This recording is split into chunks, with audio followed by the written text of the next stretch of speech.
Engine's off. Hey, what's up, man? You know if it's still blocked off or is it open now? The last I heard, the pass is open, but Yep. there was a truck that had slid backwards. As far as I know, it's open and they're working on it. Right on.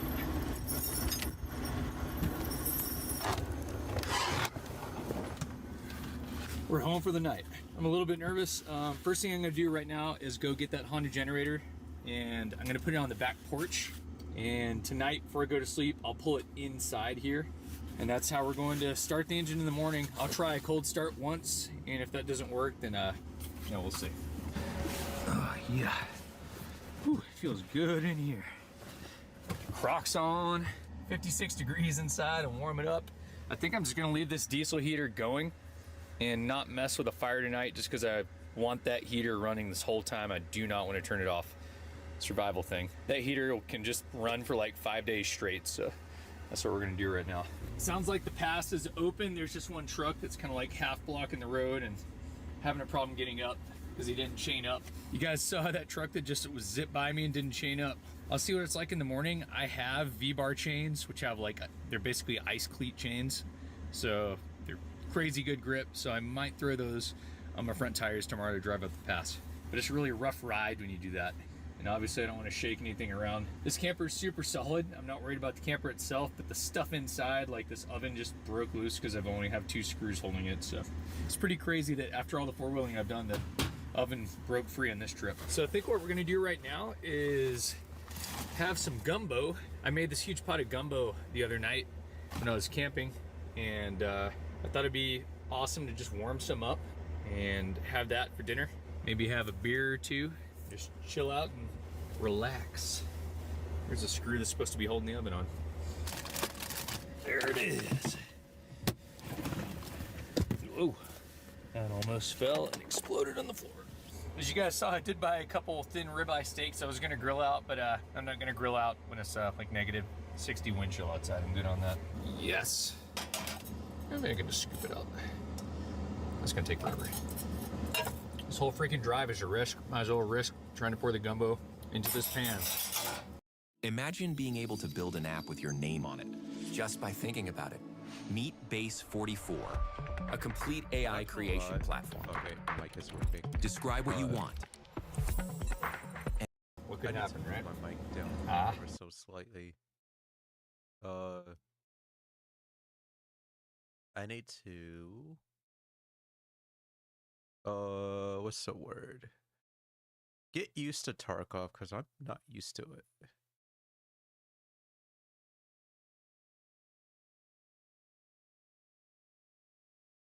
Let me Pretty zoom in. Alright, that's good enough. Oh, nice. Minimal carnage. Yes, my stash is horror because It's one of my like, favorite beers. I have too It's many your stuff. pale ale. I still have This stocks, is winter though. weather advisory for Wiseman Coldfoot, where I'm at right now. First It's in start. effect until tomorrow, 3 p.m. Snow and blowing 'Cause, like, I snow. don't play this really. Wind gusting as high as 55 Quite a miles bit, an hour. Not too much, like probably And 2-3 days, impacts 4 days. pulling on slippery road conditions. As you saw, it's super icy out there. Not much. And dangerously cold wind chills. As low Oh, what's as going 60 to below zero do? could cause frostbite on exposed skin in as little as 5 minutes. So it's going to be negative 60 Not gonna lie, I may Fahrenheit tonight, end up if you can believe that. staying I've in- never camped in weather that cold, ever, my entire life. We'll see how it goes. All I know is I got a hot pot of gumbo ready to eat. It's 73 degrees in my camper.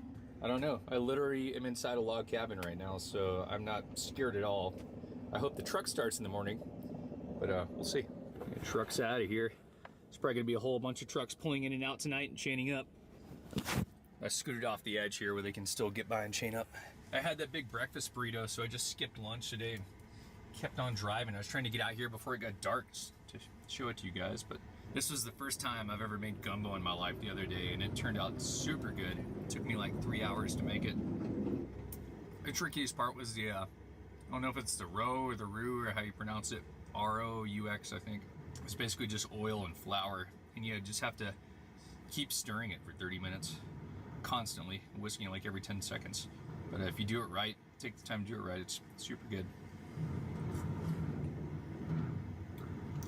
binge rocking the camper.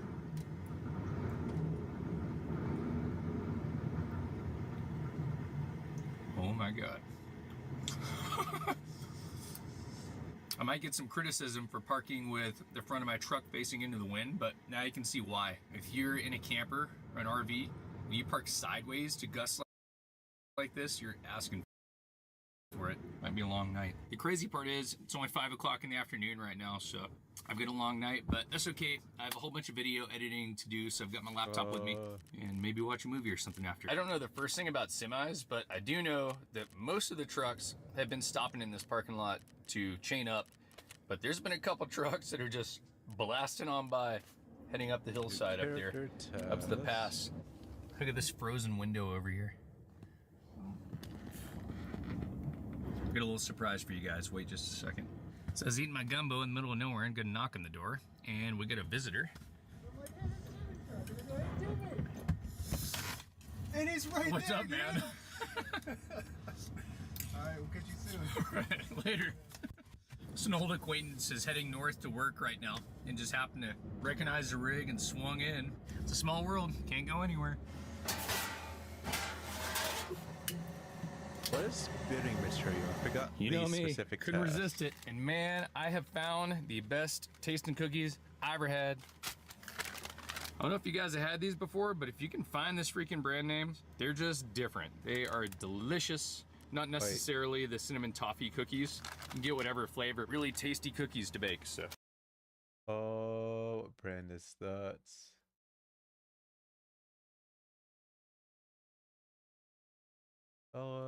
I actually want to search up this brand. Give me 2 seconds. Look at this frozen window over here. Got a little surprise for you guys. Wait just a second. So I was eating my gumbo in the middle of nowhere and got a knock on the door, and we got a visitor. And he's right What's there. up, man? Alright, we'll catch you soon. Right, later.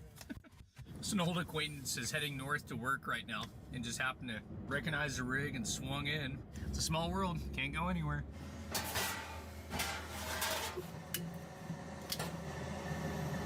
You know me, couldn't resist it. And man, I have found the best tasting cookies I ever had. I don't know if you guys have had. Okay, let me see. ENTE.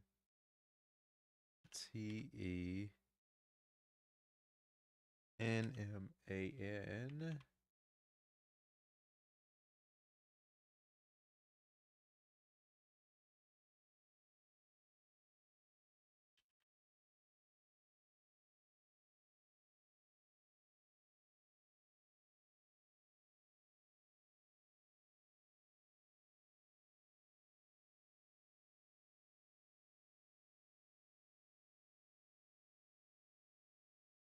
Simple Mills, Maxine's Heavily, Scout Organic, and Whoa Dough is the most healthiest store-bought. Yes. Glad Walmart does. But he has the ones that's soft baked cookies that's ready to bake.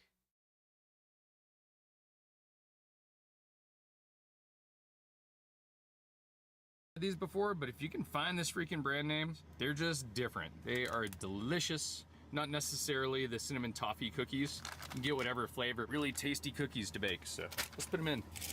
It's a really high quality dough that they use. It's almost floury. Yeah, they turn out delicious. Make room for everybody.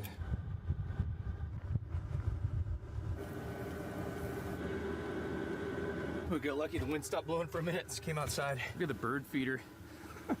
Full of water jugs. So today's the day. I've got my RTA mock system and Coyote appliances. Luckily, it wasn't Okay, frozen now I can actually solid. start. Go to The camper was customs. warm this morning when I left Fairbanks at like And- 5 in the morning. Usually I use my little faucet system up there in the wall behind me, but in the wintertime I just pour water Escape, in jugs, so I don't have to worry about pipes customs, let me freezing. go at I'll keep a couple 6. Nalgene's in the camper like this, and then if I Actually, no. need to fill a pot real quickly, I can just use that to fill the pot. Yeah, it's not even 6 o'clock yet. Crazy. I feel like it's been dark for 2 hours. So we're gonna work on a YouTube video, I guess.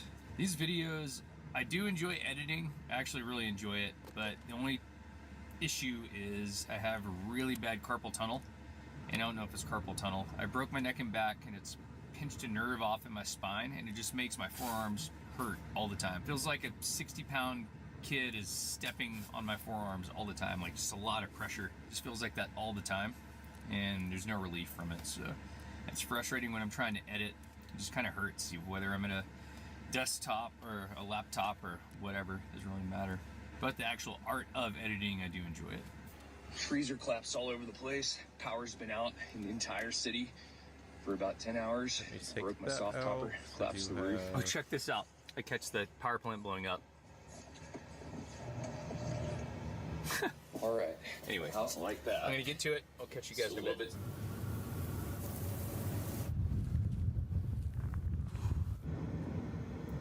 Wow, can you guys hear the wind outside? All right. Watching the final product. Busting out the cookies. Painkillers. Those are so good. Oh, what's going on up in the pass again? The pass Bite blades two and trucks heavy almost blades. at the top. One guy's trying to ram the other guy. It was hilarious. I was watching it. Dude, that's pretty crazy. I don't know. Since it's going to be down tomorrow, though, sounds like. I would think DOT would get up there and it could take them hours. And that should be yes. Because they got to deal with like 5 trucks stuck on the pass. Yeah. Dang, man, that's freaking. Oh my God. I knew it. I knew it. So, you guys remember all those trucks that were driving by without chains? Guess what? They're all like into each other and ramming each other and trying to push each other up the mountain. And I guess he was following one of the trucks and it was busting through the drifts and getting around some of the other trucks because it was chained up. And eventually you just couldn't get any further. It's totally blocked off. There's like high avalanche danger right now because probably wind slabs from all this wind.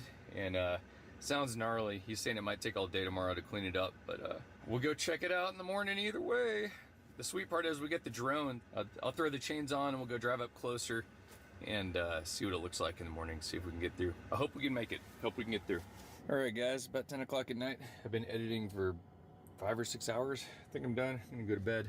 But I'm gonna bring the generator inside. That sucks. That way, yeah, that way it stays nice and warm.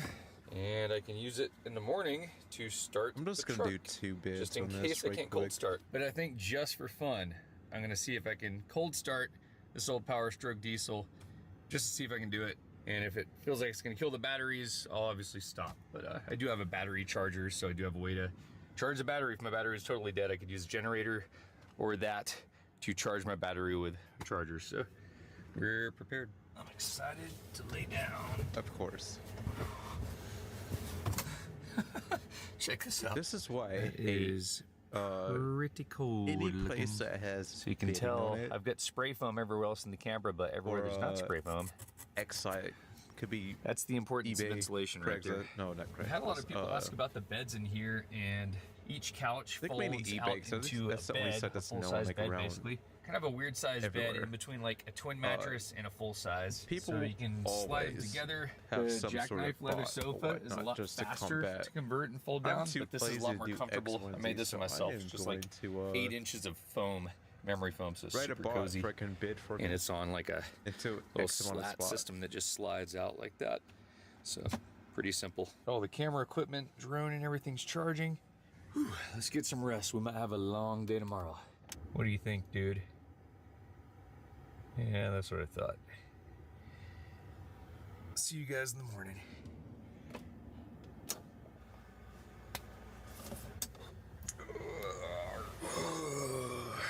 I'm gonna throw some clothes on. We're gonna go try to start the truck. We'll try to do a cold start just to see if it's possible. If it seems like it's not gonna turn that generator into the block heater and warm it up a couple hours. Let's go try it. All right, guys, here we go. To negative 60 last night with the wind chill, with the 50-something mile-an-hour winds. So let's see if the old Power Stroke diesel is still blowing pretty good. All right, old girl. It's ultimate. Look, saying that you can get from having a cycle. Technically, don't have really. So I could see if this thing will start, and if it doesn't, I'm gonna have to block up. All right, you guys ready? Moment of truth. Here we go.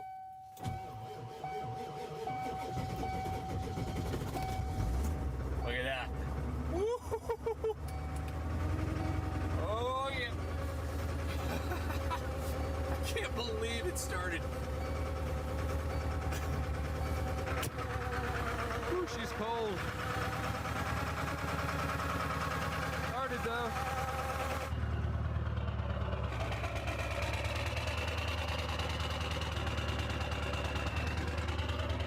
Alright, back inside.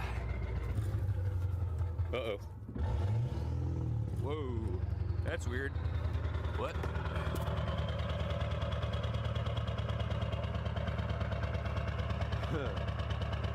Never done that before. Maybe it's some gelled up fuel in the lines or something. All right, back in we go. That's awesome. I cannot believe this thing cold started. Was not expecting that. So now I don't have to warm up the block with the generator. It's time to get up. Breakfast going, some coffee. I'm trying to conserve water. I like measuring out my coffee, so I don't need more water than what's gonna fit in the mug anyway, right?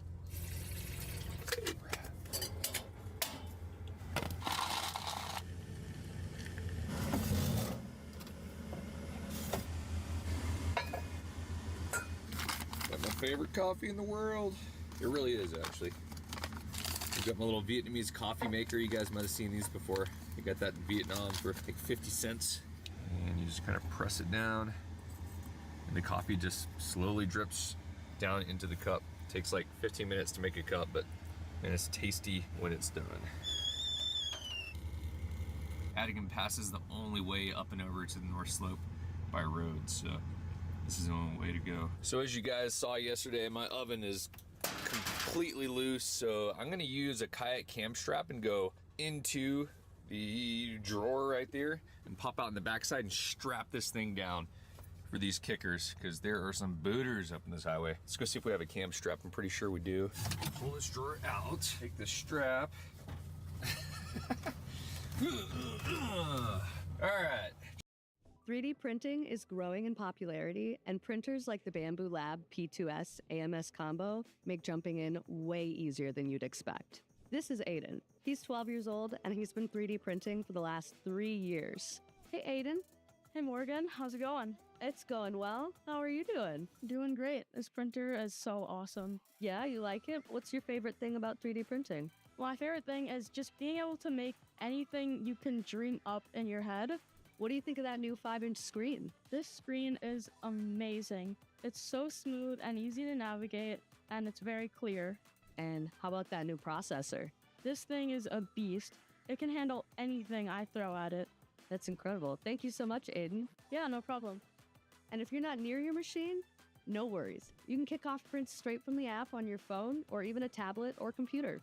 The P2S also has built-in AI error detection. If something starts going wrong, spaghetti string mess, nozzle blob, you name it, it catches it with computer vision and stops it before things get out of hand.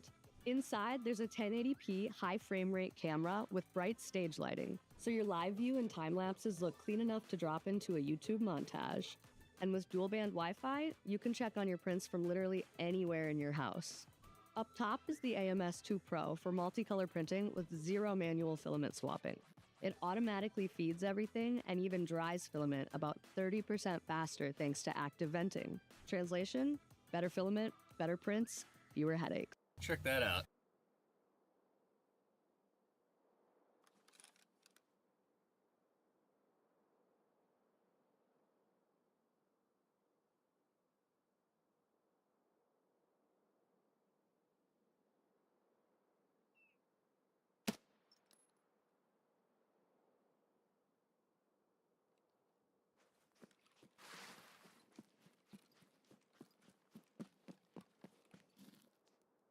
Okay. Do not know where to go. I should have checked before I went in this raid. Oh no, there's one other spawn.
Really?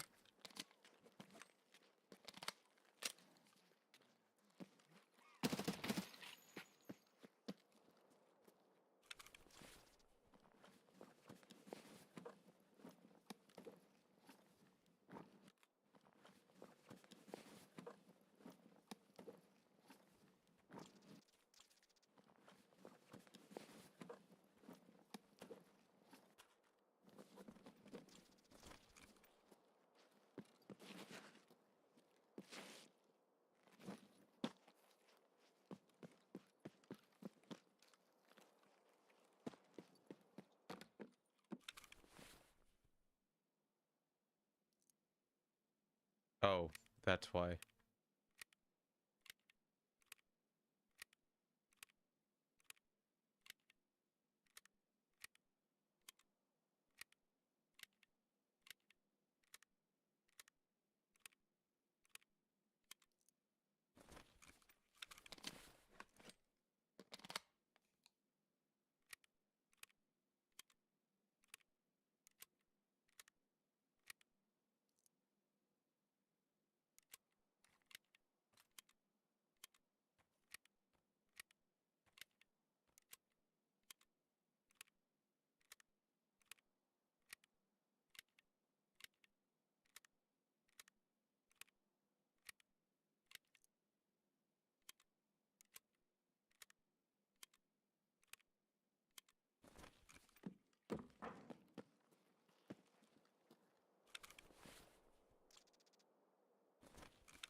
Okay, I just got one tapped.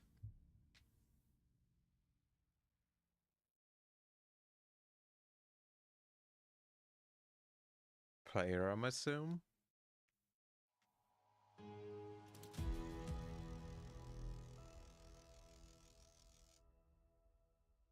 Yes, player, of course.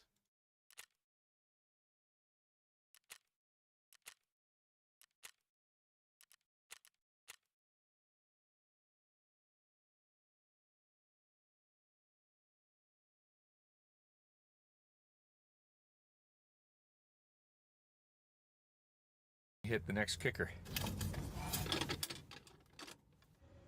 Little finger stir.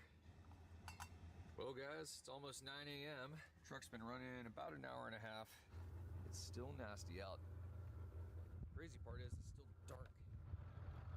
Well, guys, I got some kind of bad news. The freaking check engine light is on. I have never, and I mean never, seen that in this truck. Even when it had computer problems, I've never seen the check engine light come on. It's pretty concerning. I don't know if it's my new chip that I have installed over here. I tried idling it up to try to blast anything out. I had it on stock idle for a while. And I don't know. I'm hoping that goes away when I start driving. I'm gonna start heading north to see if it goes away. It's still on. Come on, baby. Fire it up. No check engine light. Yes. Yes, I think we're good. Okay, hopefully it doesn't trigger off. You guys remember when I cold started it this morning and I started to walk into the camper and it did that really crazy idle surge? Maybe that tripped off the computer or something because I never went back up to the engine to check anything when that idle surge happened. I'm gonna roll the heater back to 45 degrees just to keep the cabin warm back here. Hopefully that check engine light is not on. If it's on, maybe I should consider going back, or I don't know. I don't know. Let's go see though.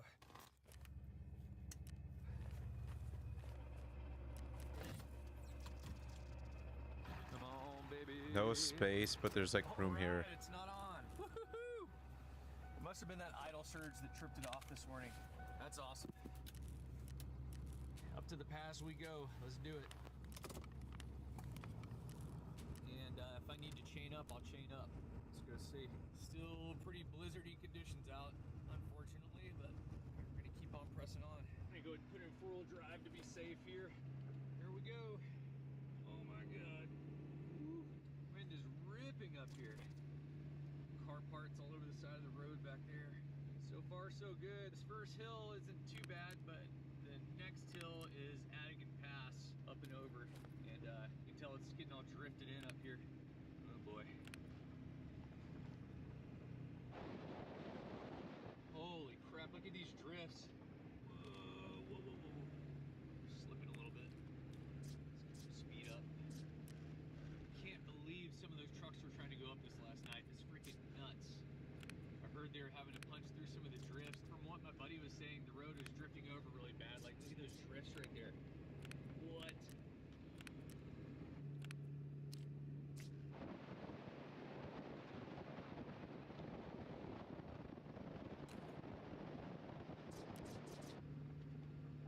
Oh my gosh.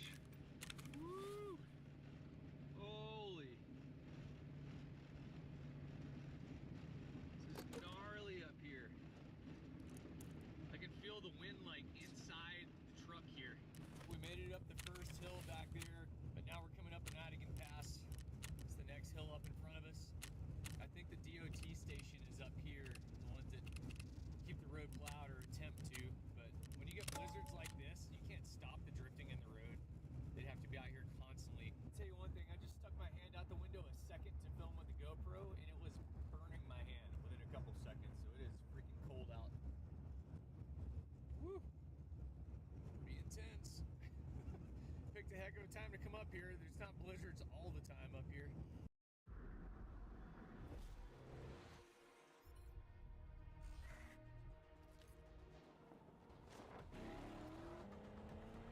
So here's the Chandelar station right here.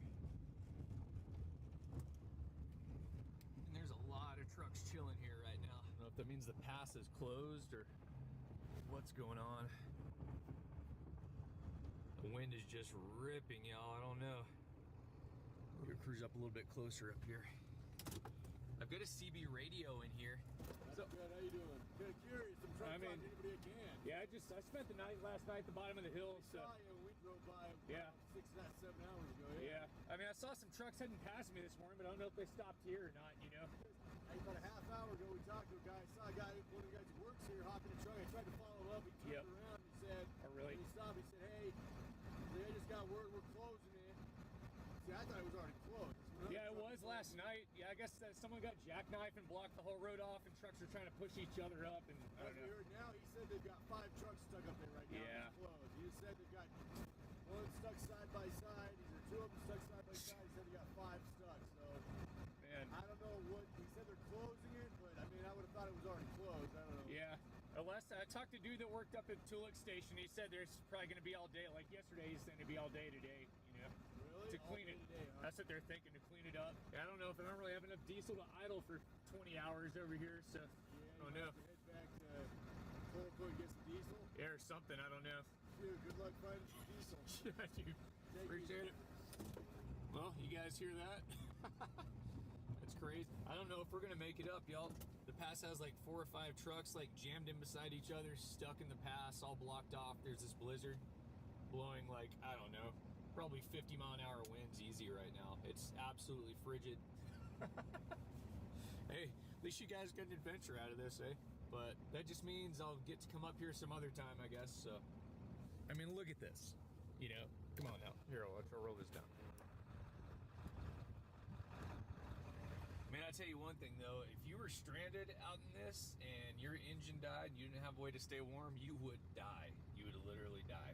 It's that cold out. Pretty extreme, so I don't know. I think we're gonna make the smart call and turn around. We'll try it again next time, I guess. It's 900 miles one way and we're only 150 miles away from where we're trying to get to, but what are you gonna do, right? Sometimes nature decides otherwise, I guess. I mean, Look at this crap. Can't make this up. This wind is like a steady 50 miles an hour right now. This is insane. What? Oh my God. I'm stopped right now.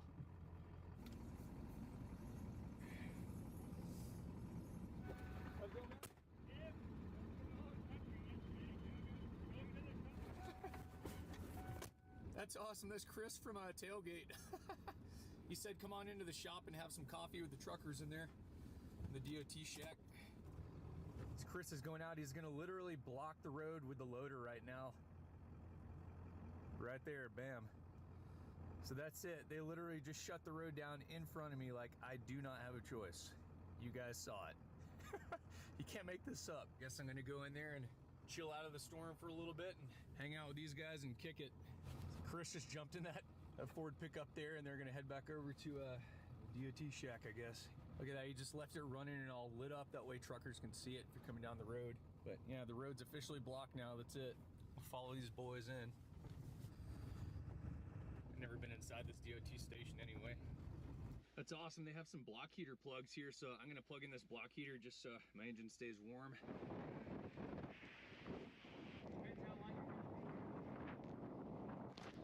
Sweet, this is so cool getting invited here. Locked out. Back in the truck. Unless I get another door. I walked out and that one locked. I did that thing, I didn't want to walk in there with a camera rolling, so I'm gonna come back out and grab my camera and grab my cup of coffee.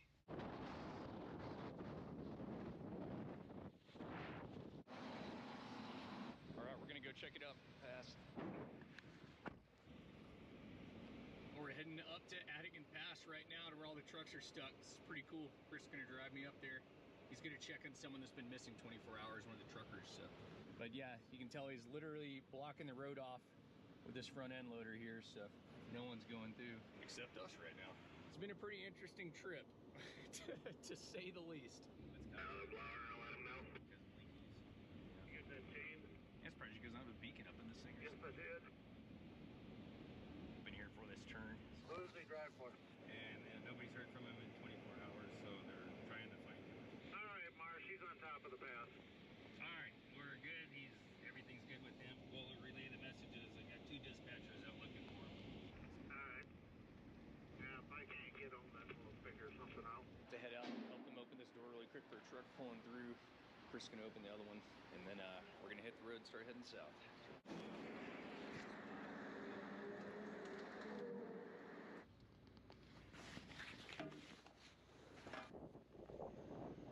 Right.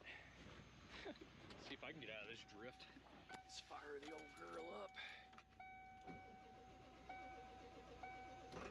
Whew. Took a second. All right, guys, we're out of here. Gonna start heading south. There's no point in continuing on because I can't, and I also have to be at the airport in 2 days to go visit family, so I can't miss my plane. So anyway, we're rolling.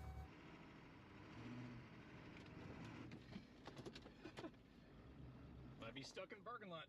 I'm in this drift. 1, 2, 3. Woo! Could also put it in 4-wheel drive, I guess. All right, y'all, we're out of here, heading south. The storm is still just ripping up here. It's mellowed out a little bit, but they're not gonna have the pass open for the rest of the day, if that. They still got all those trucks stuck. I wanted to fly the drone up so you guys could see all this, but there's no way I'm flying a drone in this wind. It'd be gone forever. Because sometimes life just throws a little curveball at you and you just ride the curve. That's all you can do. So I found out this is called Chandelar Hill down here. This is what we drove up in the dark this morning. It's probably gonna look like nothing now. I'm gonna throw it in low gear. And it's all plowed out now. Looks like they already plowed through the drifts, so hopefully we'll be good here. Here, I put my glove on so I can hold you guys out the window.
Иисуса!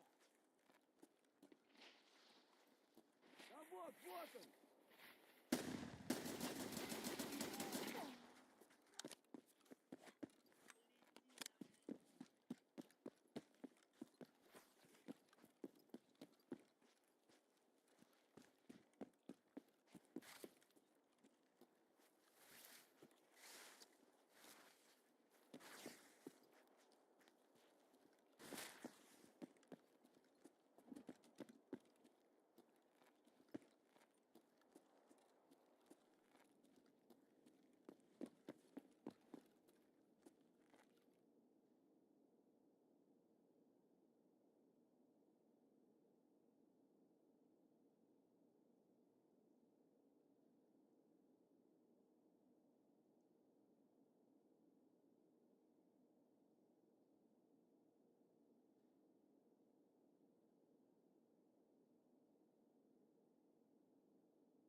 Why do I have? I just noticed the 2 painkillers. Oof.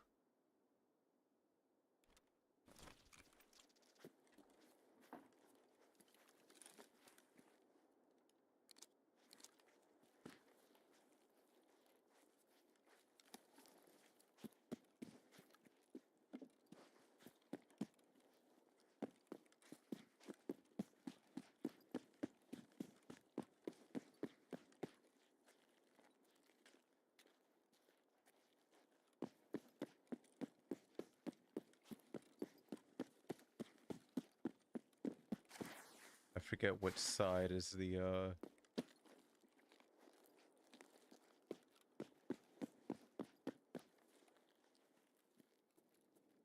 machine gun. I think it's on this side facing against dorms.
Ну где ты, а, сука? Не обижу.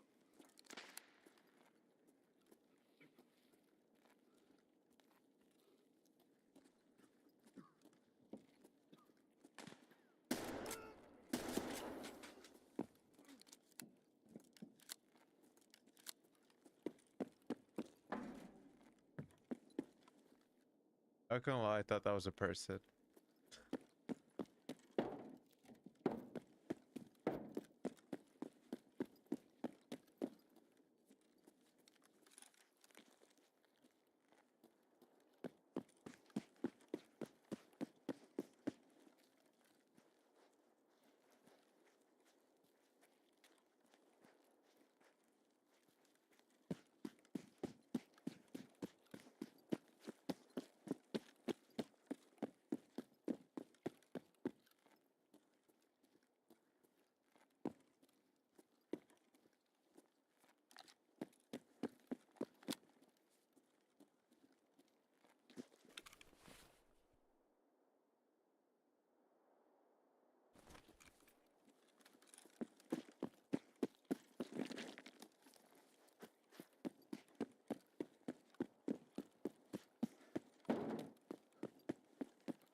Yes, I know it's dark, but did not know it's gonna be this dark specifically.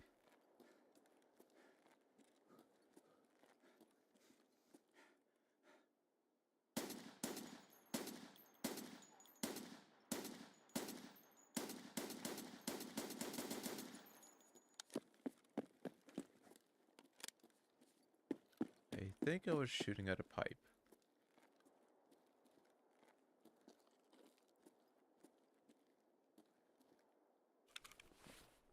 Probably.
Base I survived customs.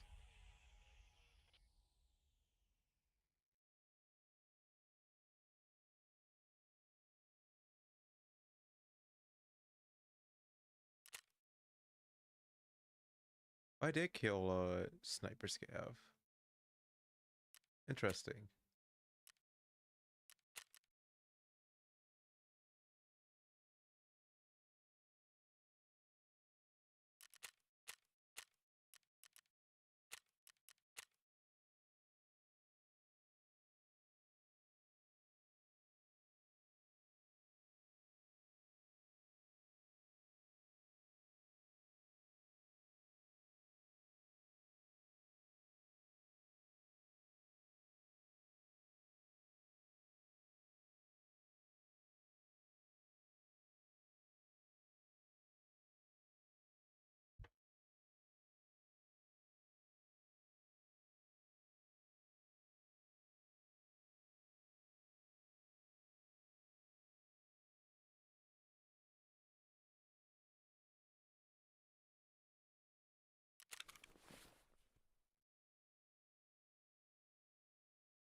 What is? Oh, I have to search this up though.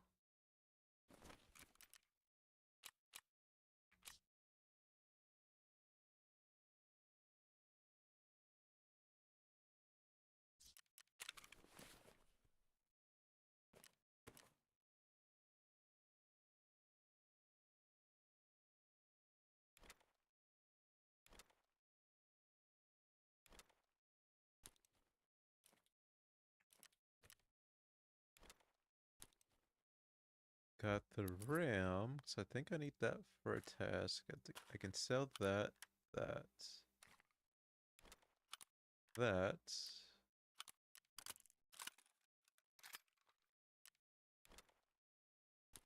I do need matches, I think. Brian, I think I need that for something. Devastation is shotgun ammo.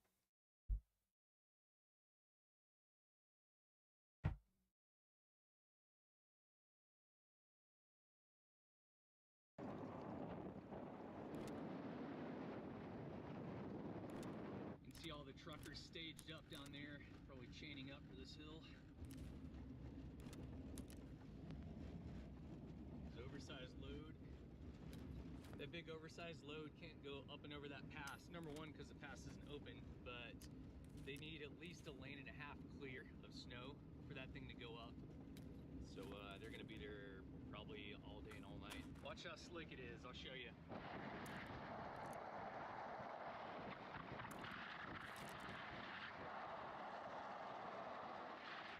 It's pretty bad.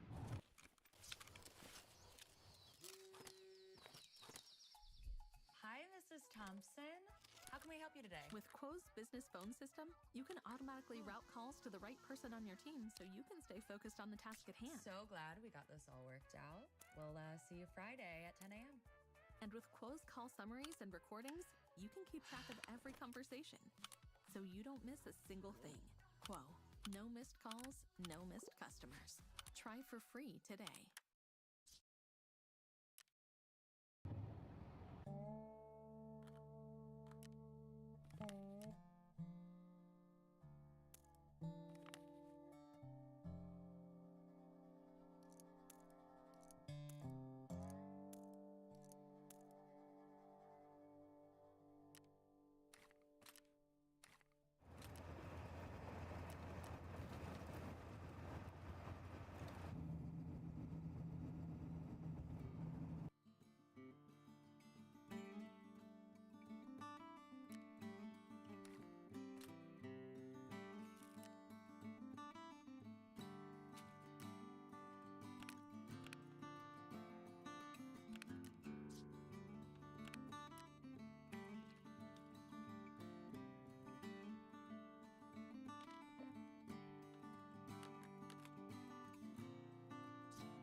just north of Wiseman right now, just 10 minutes or so, and that big valley right out there, that's where my dad and I just took off into the wilderness with some backpacks and our pack rafts and hiked about 40 miles out there, then put on the North Fork of the Cook River and floated way downstream. I think we just have a little bit of daylight left.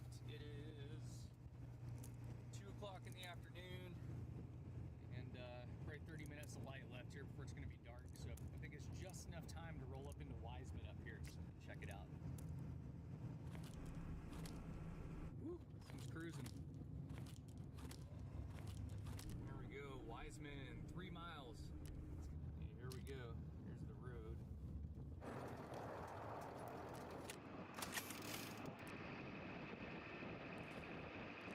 You know what?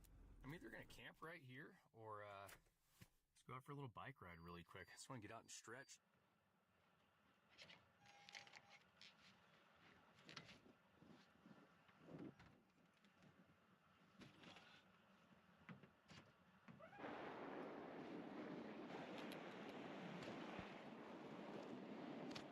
I am gonna be right back.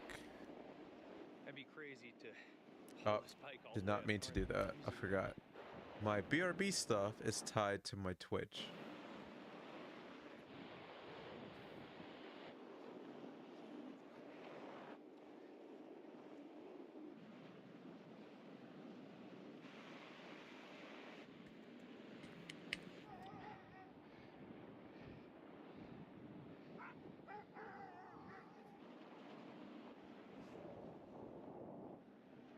Wait, what is he zooming in on Roll though? up into Wiseman up here. All the way up north and not use it at all.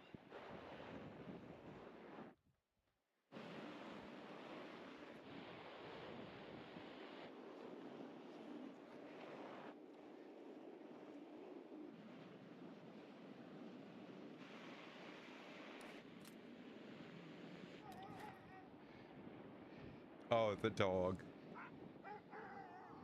3 of them.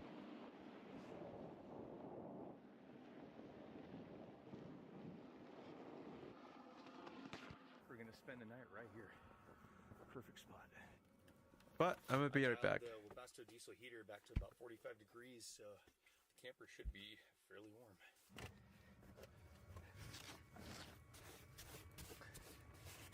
I won't be live too long though. Downside to having a door on the back of the camper, because as you're driving down the road, all this drafts back up onto your porch.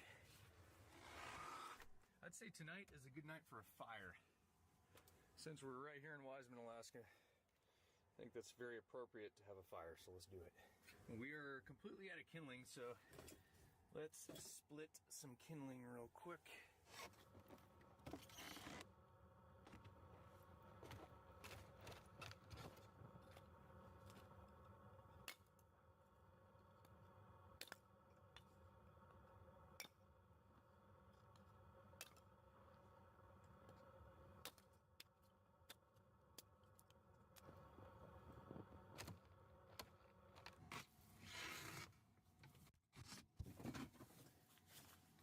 All right, fresh supply kindling.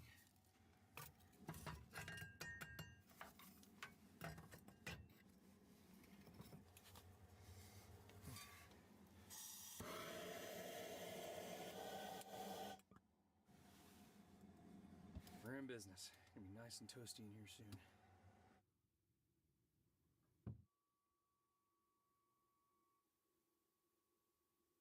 Well, looks like the old cam strap to hold the oven down worked pretty freaking well.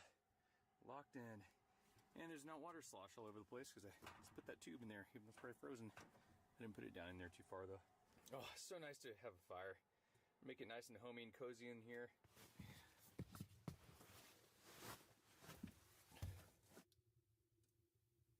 I was gonna grill up a steak, but I still have some leftover gumbo that I made like 3 days ago, and it's just so good.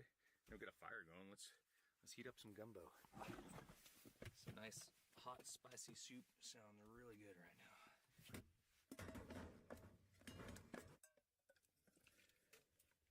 This is the beauty of making a big pot of gumbo. You have food for like a week. Look at all this gumbo. Okay, that's a huge pot of gumbo. Look at that. I still have like another dinner in here. This is crazy. Been eating gumbo for days. And it's not getting old.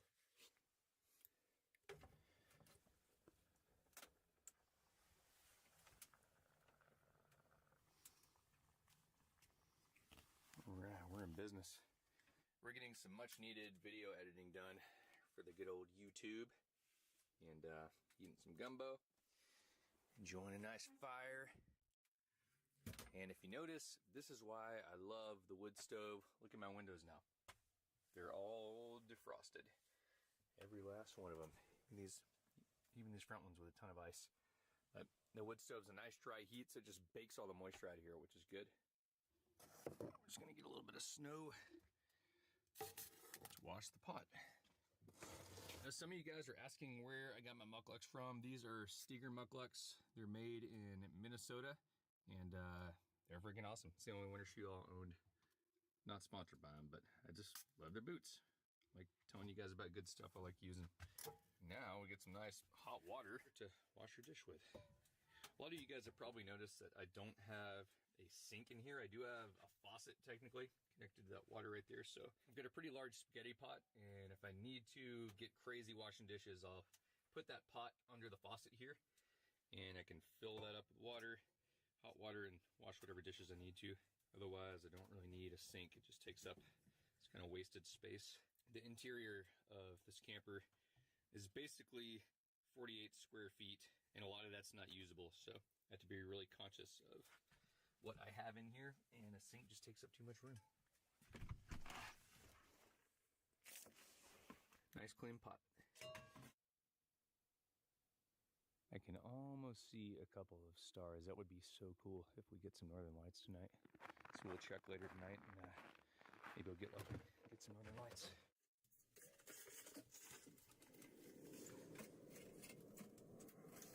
That is hilarious. So I just got a knock outside the cabin, and it was a DOT truck, and it was Jason that works down in Coldfoot. He's working about 10 miles down the road in Coldfoot, and I guess the grader dude mentioned I was out this way, so he rolled by to say what's up. But it's a small world, man. You freaking can't go anywhere. Well, that's some bad news. I was sitting here finishing up editing, and my phone dinged. I don't have service here, but for some reason I just got service for a second and it dinged. And a little buddy just died, a little parakeet back home. I've got two parakeets, Reuben and Twinkie, and they're both pretty young, like 5 years old or so, but one of them just passed away at the sitter's house. The sitter's watching them for a few weeks while I came up here and then go to Georgia to visit folks. So that kind of sucks. So I'm gonna go drive towards Coldfoot where there's service 10 miles down the road, and text the parakeet sitter back and just talk to her. But anyway, it's kind of a bummer. Kind of a bummer. Sucks losing pets. Well, guys, this is kind of a bummer way to end the trip, but I'm heading back right now. I just drove down the road to Coldfoot and got service, and I don't know, I just feel bad. Since I didn't make it up north, I've still got 2 days, so I'm gonna head back and hang out with that one lone parakeet. I feel really bad for it. My other parakeet, Twinkie, has separation anxiety from Reuben, the one that just died, so I'm gonna go back and spend a couple days with Twinkie before I take off for Georgia, so kind of sucks. Anyway, I'm just gonna go ahead and drive through the night, start getting south towards Fairbanks. I don't know if I'll make it to Fairbanks tonight, but I'm gonna keep cruising. And we are heading south right into another storm, it looks like. This has been a really cool journey up here though, and I'm really glad I came out and made an attempt. It's a pretty unique experience. Had some crazy stuff happen, but I'd say it was worth the trip overall. And I'll just have to come back and try it again in the future and see if I can make it all the way up there. No. God, hit a caribou. God, holy crap. I just hit a caribou. Oh man, jeez, holy crap. Oh no. Oh, holy.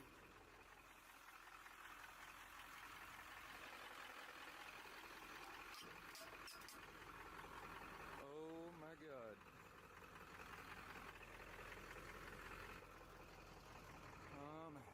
They ran off. That That was insane. I couldn't stop. I was on ice. I knew I was just gonna slide. They were all just running out in front of me. There's nothing I could do. I went back and looked. It's nowhere to be found. I think it's okay. I think I just knocked them pretty hard when I hit it. The truck's all right. I've got that bull bar on the truck, so that just saved the front end, but I don't think the caribou's gone. It's not, they didn't hang out. They all took off, so hopefully it's gonna be all right. Now it's just coming down out here, the snow. I didn't even know it's supposed to snow tonight, but then again, I haven't looked at the forecast in a few days. I haven't had cell reception. I almost hit 2 of the caribou. I'm lucky I only hit 1. But yeah, you gotta be careful up here, man. I mean, I'm being careful and that still happened to me, so we're just gonna keep on continuing on as far as I can go tonight, and I'll find a spot to stop eventually once I start to get tired. Oh, the roads got really bad. There's the Yukon River Bridge here, doing pretty good. We're about 140 miles from Fairbanks right now. Starting to get a little bit tired. I don't know what time it is. And it's almost 1 o'clock in the morning. So I'll probably stop by 2 a.m. or something like that. It's been pretty stormy again.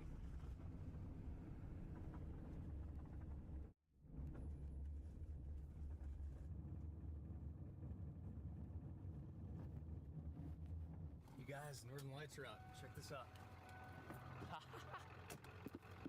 Dude, what? Wow. Oh my gosh.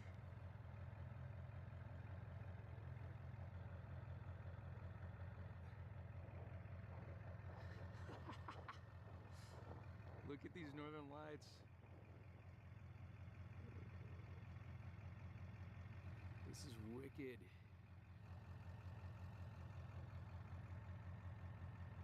Oh my gosh. Crazy. They're just dancing right now.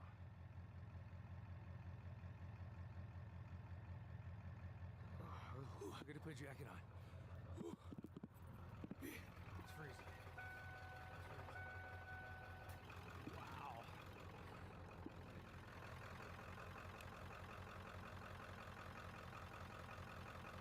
They're going off right now.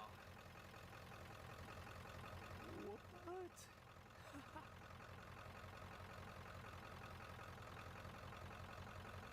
You can see the stars in the background.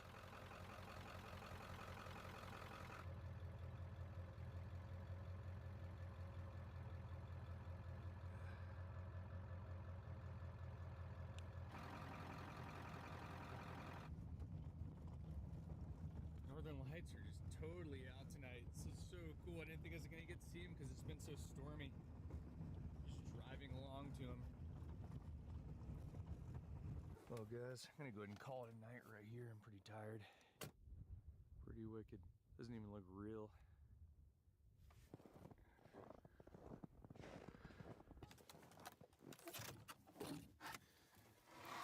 Oh, I had it set on 45. That's why. Good morning, everybody. We're gonna go do a little cold start on the Power Stroke diesel, and hopefully it turns over. Here we go. Oh yeah, buddy. Easy this morning. I love these trucks.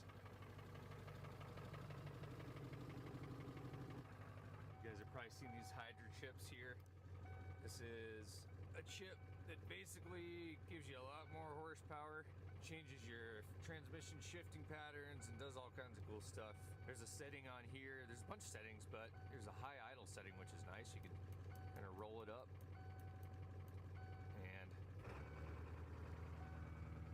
idles up the engine so it warms up faster. Let's put the bed up, make some coffee. Crazy evening last evening. I'm just finding out about my little buddy that died. It sucks when a pet dies. And then hitting a freaking caribou. I mean, how crazy is that? Like, what? I've never hit a deer or caribou or anything. I've never hit anything big with a car. Freaking 30 years of driving. Never hit the first animal. I'm actually really lucky. That could have been a lot worse.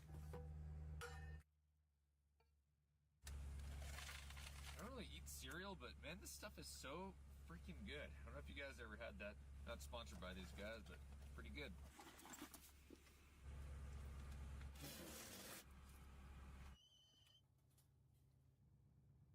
Nice. We got our good old oven strap on to hold the oven in place.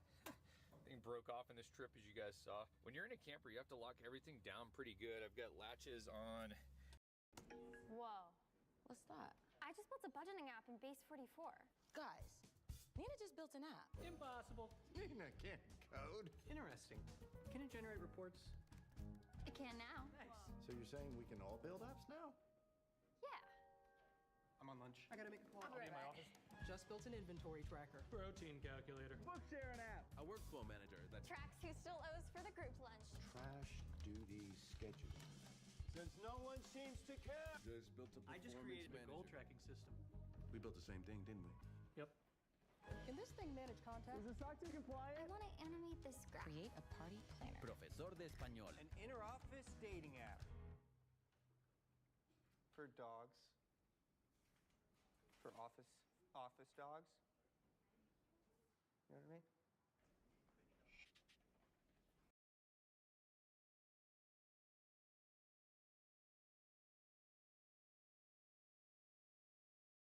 My drawers. I've got bolts holding my wood stove down. I've got a strap holding my toilet down. I've got this latch holding my bed from sliding out. I've got a rubber bungee around my fridge freezer. You really get a locker in. On that note, let's roll.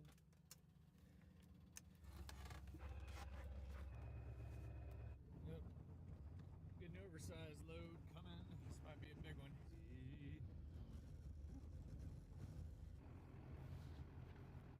Alright, y'all, this is it. Made it to the end of the Dalton Highway back on the Fairbanks side. Beautiful morning out, the sun's rising. And looks like we're gonna have a sunny drive back, I hope. Oh, beautiful out. Well guys, we just made it back to Fairbanks. We still got another 8 hours to go south though, but we're gonna go fill up with some fuel and get some coffee, a little breakfast, and continue on. It's so strange driving through the wilderness for like 800 miles like that, then you get to a town. It's cool, the University of Alaska. Never really swung by here. I thought I'd just drive up here in the hill. It's cool, you can see all the snow machine tracks down there. It's probably one of the only colleges in the world you can go snow machine to class. Well, it's a little after 11 in the morning. Here's the sunrise. It's finally happening.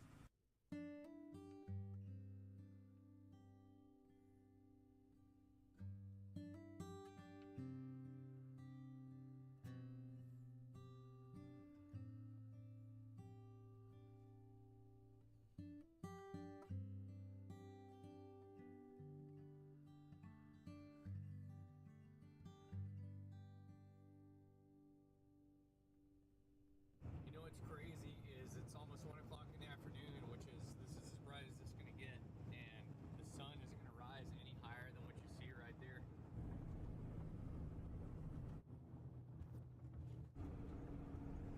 You know, it's funny, my shoulder is starting to hurt. I'm like, man, this seatbelt's really rubbing my shoulder raw. That drive I just did was so bouncy, I literally rubbed a hole through my t-shirt.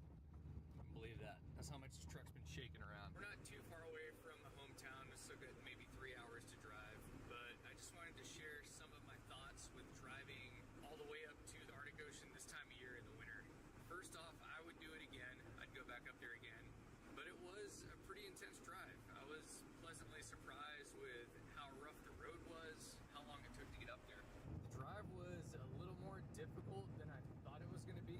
I usually don't have problems on snowy roads in this truck, getting through them, and I was able to do that entire drive in two-wheel drive. But just the amount of attention it takes, you have to constantly be watching out. A lot of the turns aren't labeled very well with sharp turn signs, and there's steep hills that pop out of nowhere, and it's super icy and you're really far from help. And if you're thinking about trying that highway in the winter, make sure you are extremely prepared and you really trust your vehicle, and bring a satellite phone device, bring some kind of inReach. You essentially just have cell phone service in Coldfoot and Adigan Pass, and then up in Dead Horse. So if anything happens, you need to be prepared to survive.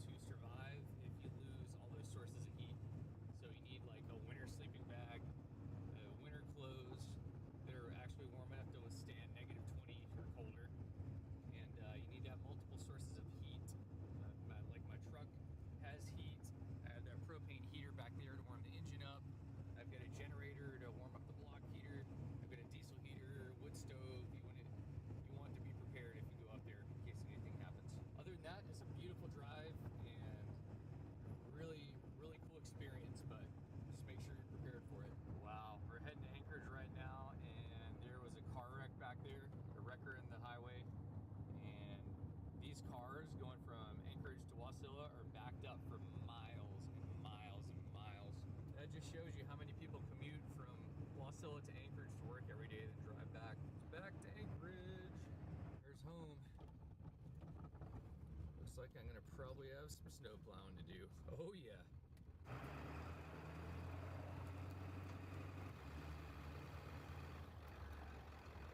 Look at the cars. It snowed like 2 or 3 feet while I was driving. Well guys, I guess that's a wrap. I do hope you enjoyed the video, and if you did, smash that like button, subscribe to the channel, and we'll see you on the next video. Do a new video every week.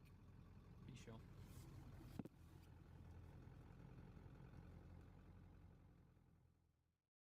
What does it mean to live a rich life? It means brave first leaps, tearful goodbyes, and everything in between. With over 100 years navigating market ups and downs, we'll help you move ahead with confidence. Edward Jones.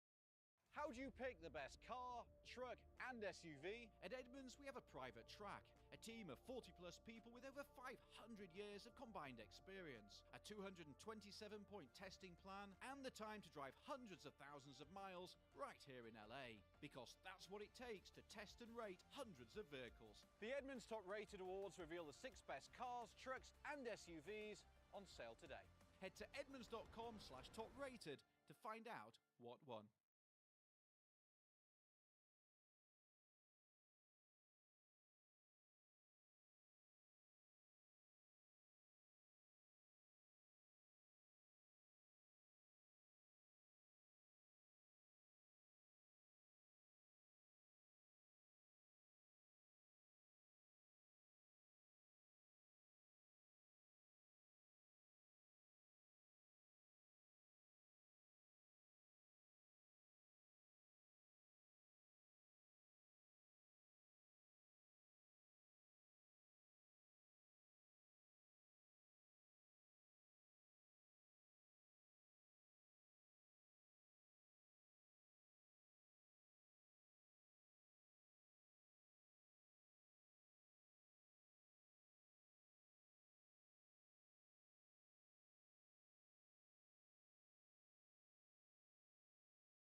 Taxes was feeling unwelcome.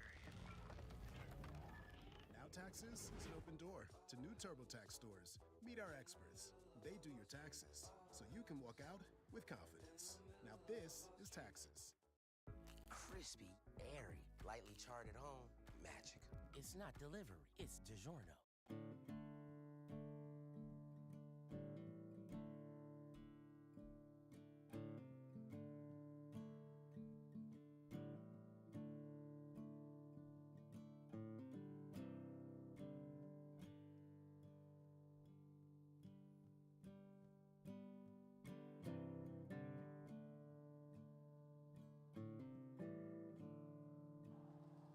There's some bears. Getting all the wildlife around here. What's up, guys? Timmy here. This is a video that has been long asked for, so we're gonna do it today. And it is a tour of the new to me Ford F-350, this old red Ford, and the truck cabin in the back, which you guys have seen, which is now 6 years old, believe it or not, this December. In this video, we're basically going to do just an overview of the truck, what it is, what I've done to it, what my plans are for it, just answer some general questions of why I even have the truck. That should help you guys out as far as wondering what the heck's going on. So here is my truck. This is the new to me Ford F-350. This is a 1995, and it only has 123,000 miles on it when I bought it. So it was in really good shape, and that's the reason I went with low mileage one. I wanted one with like a nice, good, clean frame, not a lot of rust. She's just in really good shape. And it's a good platform to build everything off of, especially with all the off-roading and stuff I plan on doing. So that's why I chose kind of a newer F-350 from that era. And the other reason I chose the mid-90s is because between 1994 and 1997, they made the old body style, which is kind of square body, with the 7.3 Power Stroke diesel, which is probably one of the most iconic, legendary diesel engines ever made. They're actually, despite what you've seen on my channel, very reliable engines. And if you do have issues, it's usually small stuff like sensors and whatnot. But overall, they really get the job done, especially when you're hauling weight around like I do, with the cabin on the back all the time. So that is the truck in general. It's the 4-door quad cab. We're gonna go over all my modifications I've done to it here in a second and just show you guys around the vehicle. Yeah, pretty fired up on it. Let's briefly start with just some big stuff I did to the outside, and then we'll go into details. On the front, you'll notice I do not have a stock bumper. This is a Buckstop bumper made by Buckstop Truckwear in Oregon, and they make incredibly solid winch bumpers. They're pretty awesome. This is a one-off. This is a bumper they custom did for me, and it's called the Baja 2, which you can now buy it. And the reason they custom made this for me is I was looking for a big hoop that would stop moose and caribou and all that from hitting the truck, that stuck out a whole bunch, kind of Baja style, but also had a big solid winch set up in the bottom and protected the lights and the kind of the fenders in the front. So they custom made this for me. Worked with Clinton over there at Buckstop, and I think it turned out awesome. Did a two-tone paint job on it for fun. The reason I did that is because I just had like aluminum side boxes in the camper back here, so I wanted the top to kind of match with aluminum look, and then I had a black flatbed back here, so I put a black bottom, kind of like even it out all the way across. So just thinking in my head a little bit. Other things I'm running on this thing is a Warn 14S, it's a Xeon winch. I'm not sponsored by these guys, but I've always rocked Warn winches in the past. Really awesome, and pretty fired up on it. I'm gonna be using it, hopefully not a lot, but I will. The Buckstop Mupper has a 2-inch hitch receiver up here, so you can put a bike rack or dirt bike or push trailers or just do whatever on the front. It's kind of cool. Of course, KC Highlights. I run these in all my rigs since I was a teenager. Just good off-road lights, as you know, or some of you might know. The old Ford truck lights are not that awesome, the headlights, so I wanted auxiliary lighting. So I've got KC Apollo lights down here, kind of floods, and these are KC Slim lights up high, just really bright LEDs, and put a nice beam out there so you can see moose and caribou coming. Also have them up there for when it gets super crazy, the Alaska winters, so those are really nice to have. So that's kind of the front of the truck. And then the back of the truck, the big modification, if you notice, I do not have my original red truck bed. I still have it, but I removed it, and I wanted to do a flatbed in the back because a flatbed gives you more storage with a camper. You're able to slip boxes in instead of that just being the side of a truck. So this is a Bradford built flatbed. They're made in Kansas. Really awesome family, the Bradfords. And if you guys look back at my videos, you'll see a tour of the Bradford built factory, and I'll show you how they make these things. Pretty legit flatbed. The cool part about these are they're super affordable. A lot of the overland market has really expensive aluminum flatbeds, and it's just unnecessary. And this is just a good powder coated steel flatbed. I think they run you about $3,500 new, so super reasonable compared to like a $10,000 overland flatbed. And they still have boxes built in, and it gave me all that extra room for toolboxes, my old Highway Products boxes. I've had these boxes a long time, 5 years now. Really waterproof, really solid. Just gives me a ton of extra storage in the camper, as well as the ones that came with the Bradford built flatbed down here. Anyway, they're in Kansas if you guys are interested in their flatbeds. Show you a little back view of it here. Pretty solid. And same thing, it's got like tow hitch points down there. It's got a 2.5-inch tow receiver right there. Good off-road lighting right there so you can see when I'm backing up good. And yeah, pretty sleek, pretty cool looking. Now I have actually worked with a couple of sponsors on this truck because yeah, you guys will see when I do, I put it through the paces, and I had a lot of companies over.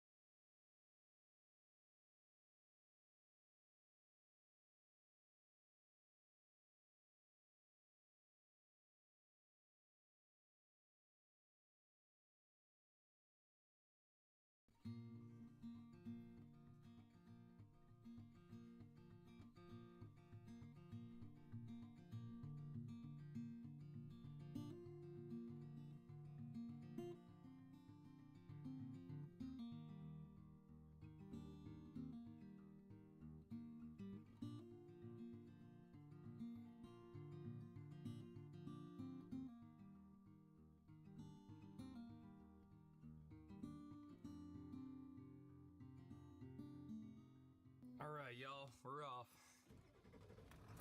Heading to the mountains. There's a really big thing happening tomorrow. I don't want to give it away just yet, but really excited to take you guys, and it is absolutely going to be an adventure, so let's do it.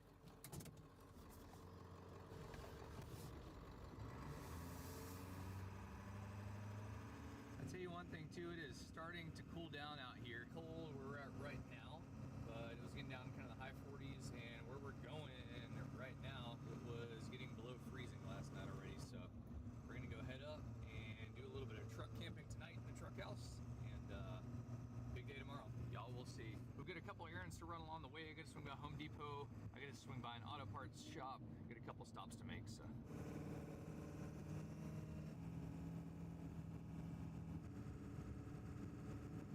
Also, the new steering wheel is freaking sweet. It feels super good. You're really comfortable, really good grip, not fatiguing at all in the hands, nice size. Leather is like legit on it. Perforation there, pretty fired up on it. Big shout out to Quick Performance on that one, thank you boys.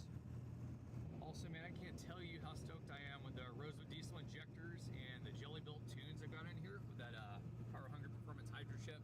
My EGTs are running like nice and cool now, it's awesome. And this is with stock downpipes, believe it or not. I don't even have larger downpipes on it. I've got like a larger bellowed up pipe, but my downpipes are still stock with that crushed flat part, and still getting those temperatures, so it's pretty awesome. I don't know what town we're coming into, but pretty cool. This is a pretty typical southeastern Georgia small town. Back time antiques. It's cool. All the Georgia cotton fields. Take the next left onto Georgia 186 West. US 129 North ramp. In 1,000 feet, merge onto Jordan. Just for reference, we're going about 60 miles an hour, and my EGTs climbing this hill are under 1,000, which is awesome. It's way better than what it was, so pretty stoked at that. Used to be about 1,200 pretty much all the time climbing hills, 1,250, which is basically the limit of where you want to be. But we are getting up into the North Georgia mountains, if you guys can't tell. And it's nothing like mountains in Alaska, but they're big old hills, trees all over the tops of them because the tree line's so high down here. Fall colors are coming out, so it's gonna be super pretty. Can't wait to get you guys out in fall colors, show you around, and get on this crazy adventure we're getting into tomorrow. Hold a truck. Welcome to the town of Tallulah Falls. Here we freaking go. And I've been here in a long time. Last time I did this adventure we're going to do tomorrow was 25 years ago, believe it or not. And it's a pretty wild one, I promise you. Very special bridge, indeed. Y'all gonna find out why.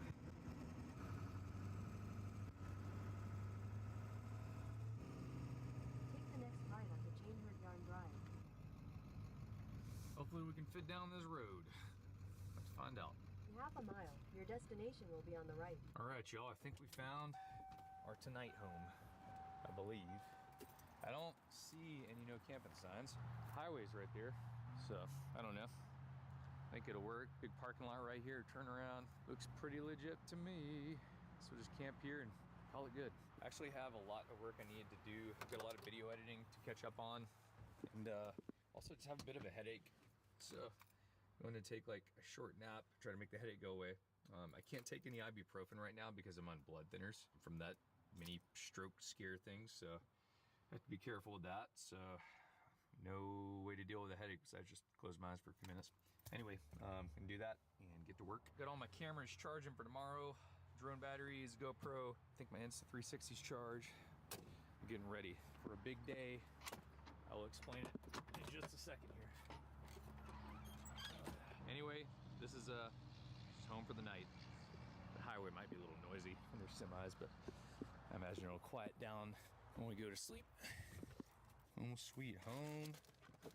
A little bit of Georgia varsity. It's like my treat to myself when I'm here. Been eating pretty healthy too, so I don't feel super crazy, super guilty about one.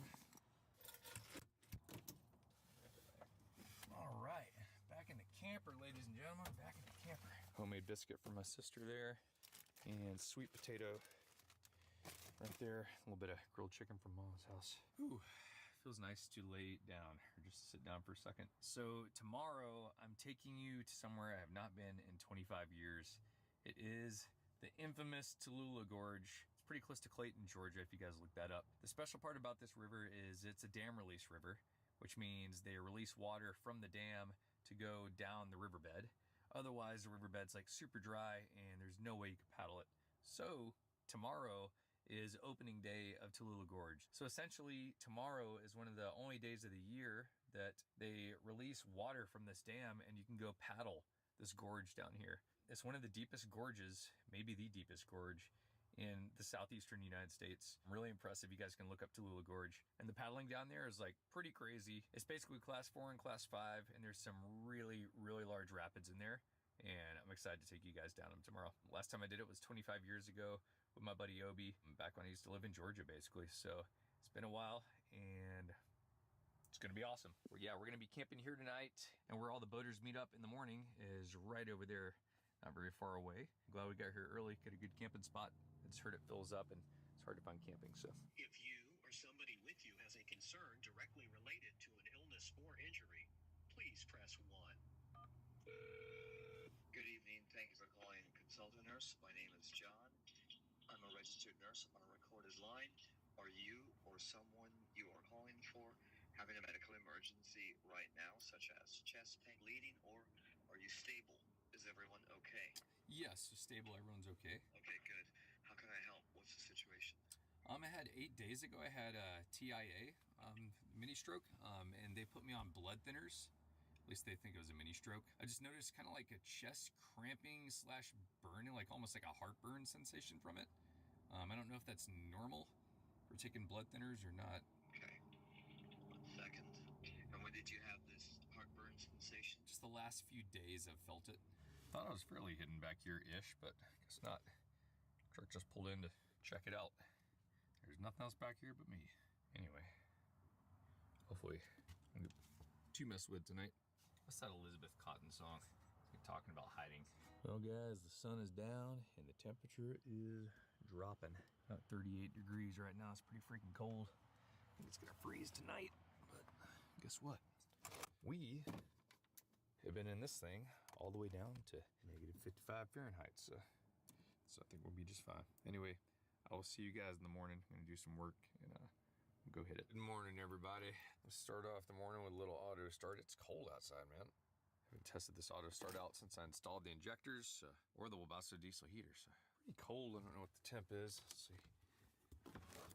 That thermometer is absolutely wrong. It says 50, it is not 50. It's like, I'd say 30 something. Yeah, let's find out. There we go, fired right up. Weather.gov, Clayton, Georgia. Let's see what it is right now. 39 degrees, there we go. Really? Feels colder than that. Freeze warning, now until Saturday. We're awake, we're gonna get going. I'm gonna get changed and get rolling. I tell you one thing, this is a nice spot to camp. Just had one person pull up and take a picture, then another person. That was it. Other than that, I don't think I was bothered all night. Or at least I didn't know because I drew the blinds and was sleeping, so. Okay. Yeah, this run we're doing today, y'all, it has like one of the biggest rapids, also like kind of cleanest rapids that I've ever run in my life. It's called Oceana Falls. If you know about it, you know. There's a big catch. We're not gonna do it in my kayak like I've always done. I'm gonna bring a pack raft down. We're gonna try it in a pack raft. So that's gonna be interesting. All right, kiddos, let's do this.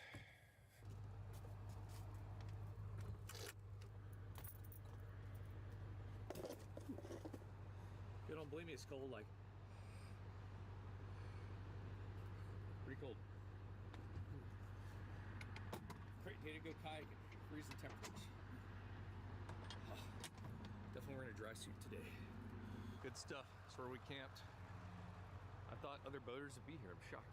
Didn't get bothered all night though. Oh, dang it.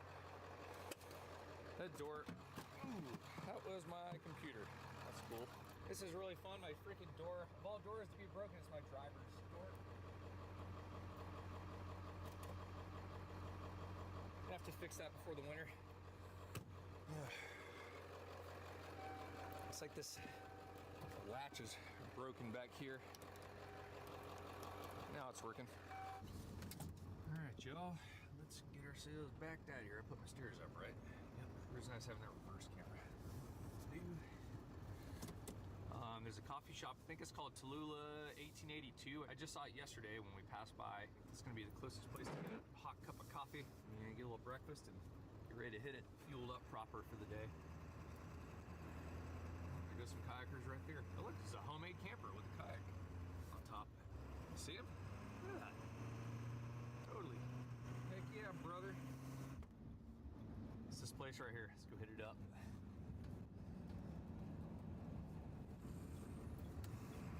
Get out of there. Coffee is insanely delicious. They made, let's check this thing out. It's like an epic breakfast panini. Oh yeah, what? Look at this thing. There's a really cool store inside. Cool art and everything. Oh yeah, oh yeah.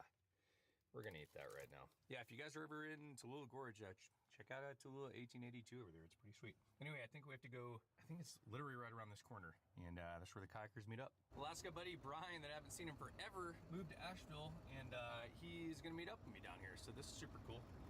Meeting at 10 o'clock, so just about there. If I can ever get left out of here on a Saturday.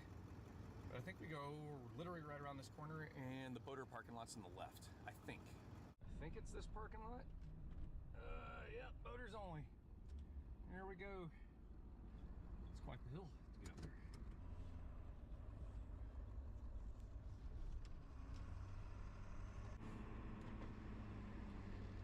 Good morning. How are you guys doing? Good, how are you? Oh, not bad. Right. How many wafers would you like today? Oh, just one. Should be good. That's what you comfortable. If you're more comfortable on the flat up here. Okay, cool. Yeah, probably anywhere that's flat is probably smarter with this thing. So just pop out of gear. Oh yeah. Well, thank you guys. Yeah, this is a sweet rig, dude. Oh, thank you guys.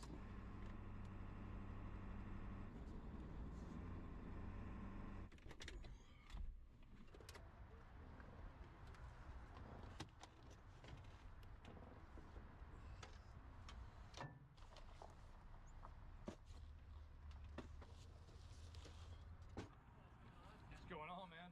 You get in trouble, you go to the principal. What's up, buddy? How are you, man? How's life? I know, it's good if you're a little bit older. All right, here we go. Going in. Got 2 back actions, Zach. There we go. Say what? Yeah, please do, man. It's gonna get shady. Is it the way? Oh, thank you. Spray nut. Yeah, it's gonna have you tug on that. There it is, y'all. You guys can see all that water coming out of that dam. It is usually not spill out like that. It usually just trickles. So they're releasing all that water so that we can go paddle this gorge today. This only happens, I want to say it's like 5 weekends a year. It used to be 3 weekends a year. Yeah, literally like 10 days a year the water runs like that. I would be stoked. Oh yeah, dude. Be all about it. It's a good one. Go for it. We're heading in. I think right up here there's a registration. And the reason they do registration is because usually you can come down here and hike if you just sign in and walk around on the riverbed. Now you can't do that. It's very dangerous because they're releasing water into the riverbed. So they don't want people down there for obvious reasons. Anyhow, yeah, this is the first time I've been down here in 25 odd years, so it's going to be way down in that canyon. I believe there's exactly 500 steps to get down. I'm not exaggerating, you'll see in a second. Which is pretty awesome, because if this was in Alaska, we'd be bushwhacking down here, so.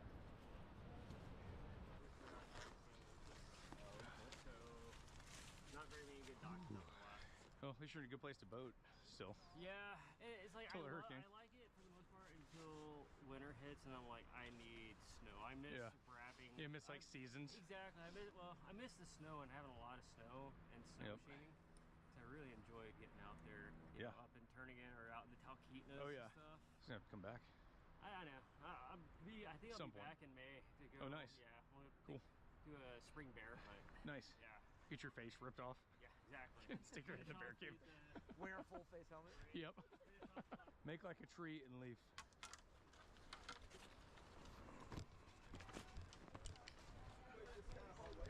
Yeah, we're just kind of which one is staying clear of guard fighters coming through. Let's take a quick look at it here. Okay, you're good. If you're going through and just queue up down there, are you with a group or? These guys. Yeah, these. Okay, once these you guys. well, queue up down there. I'm not sure if we can send anybody down yet or not. Okay. And There's this one here. okay, so then we can. Same boat as him, a little pack raft. Okay, you guys are good. If you like going down to the queue up down there. I guess there's wood in one of the drops, someone said. Before they ever let anyone go down the stairs, they get the all clear from the first group, the scout. Gotcha. Scout. There's one piece of wood in like Tit or Tat or one of those rapids. I don't know which one it is, but someone said you gotta watch out in Tit or Tat, one of those two. I forget which one that's. Yeah, I have no idea which one it is. We'll just treat it like a first descent, you know, and just like. There'll be people like wood. Yeah, or something like that. Okay, yeah, I think so. down there on the other end, on this side of the canopy, but you can't go down yet because it's just clouds already down there. We don't want to collapse the stairs. Don't bring them down. I used to have a backpack rig for a park and hike that we had. I would rather walk land. What up, dude? I love your YouTube channel. Oh, right on, man. Oh yeah, brand new shiny Werner. Sweet. That's a powerhouse. Yeah. Yep. Moving. I prefer. You prefer bent shaft or straight? Usually straight, because if you get like, if you're creaking and your paddle gets bumped, you can use it anywhere along the stick. Whereas bent shaft, you have to like, that extra split second might, most of the time it's fine. But then bent shaft also helps you hold it better, so there's that. I don't know, it's really a wash. I've gotten so used to it. So whatever you're gonna paddle better with, that's the one I'd use, you know? I feel like these things are lighter to carry when they're inflated. Are you paddling the Valkyrie tank? Yeah. All right, here we go. Isn't it 500 steps, Brian? 593, I think. 593 steps. Right, don't shortchange yourself. That's right. Sorry, just said 6, 8. Oh, there you go, 680 steps. I'm gonna follow him the next one. If this is Alaska, we'd be bushwhacking into this canyon. You drop your boat. Or if someone's had to do that at some point. I mean, like if it's not tethered to them and it just goes flying. Almost lost the paddle. And you guys can see these big drops up there. The dam's right around the corner.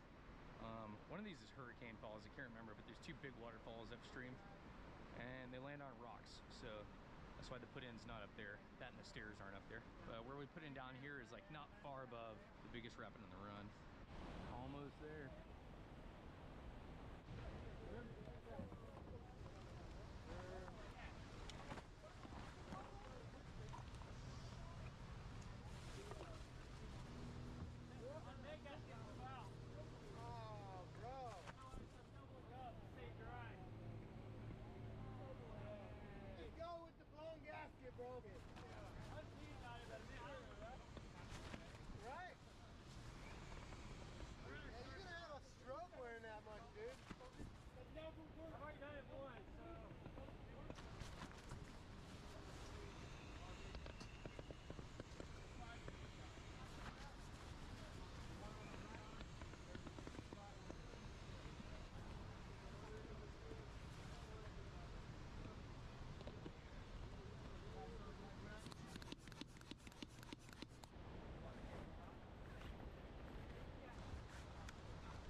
Back in the day when we used to come down here, everyone just went. There's no like different staging areas. You just stacked up in line all behind each other all the way down the stairs. All right, y'all, we have arrived. Around the corner is left to right. You typically have a bigger left or a bigger right. Get out and scout. This is the wood, I heard. Yeah. I can't remember where Titter Tap was. Hey, Ken. There's also floating logs in the bottom of the right of Brainbuster. You know Tit for Tat? Don't. I've paddled in 25 years probably. It's been a hot second. You haven't paddled this in that long? Yeah, it's been a while. So you were like 4 when you paddled? Yeah, pretty much, man. So if you remember at all, Amphitheater is the big turn with Lynch's. Yeah, I remember that one, yep. And then there's a beach, everybody stops and hangs out. Yep. The next rapid is called Around the Corner, and it's a left to a right. And it's like a left. That's kind of the big manky one? Yeah, it's like manky left and then big slide. Okay. And then Tit for Tat is the same thing but bigger and longer. It's like manky, like you gotta split 2 rocks. Yep. And then turns, except this is in the turn. Gotcha. So like the normal line, you come Can you get over it or this no? boulder. I wouldn't do it. They're telling everybody to get out. Don't count on even running it. Get out and scout and then make a decision. Yeah, fair enough. So, yeah, just treat it like a first ascent, pretty much. There we go. Let's take a peek at this thing.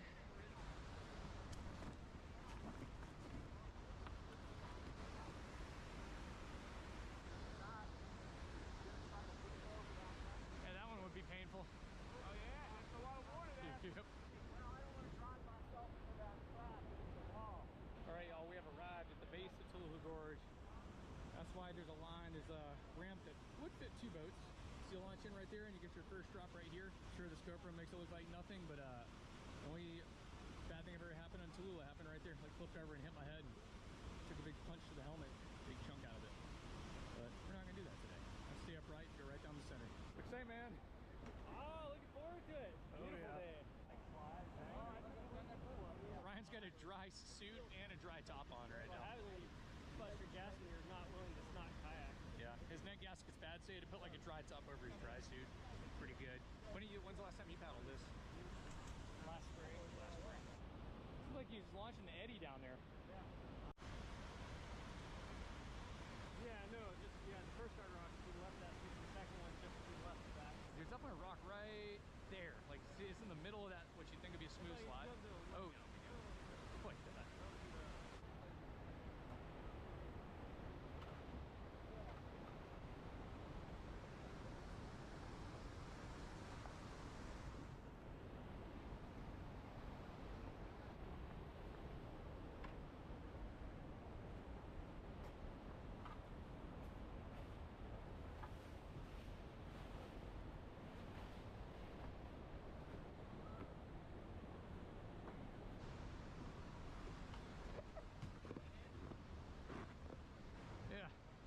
bushwhacking. Oh yeah, buddy. I love how steep it looks when you get down here. I'm tempted to go scout that freaking left one, but I guess we'll just do... My back ends a little bit. Let's crank it down a little bit. I'm gonna go see if I can see this left line real quick.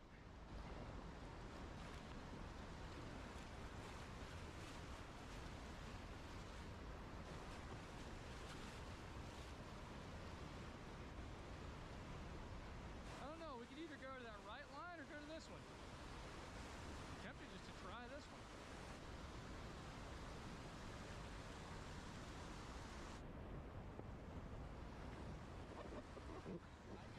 It's not bad, it's steeper than it looks, but it also goes. It's just like one move and you're down it basically.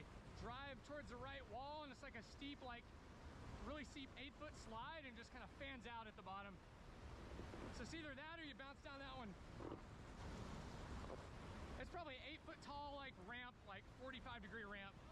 Something like that. I've never done it, so. Yeah, I haven't either. I feel like a newborn fawn. I know, like, I'm like, My heart's all pounding. All right, boys, I got my eyes on you guys, so. Cool. You stare at this thing a little bit more.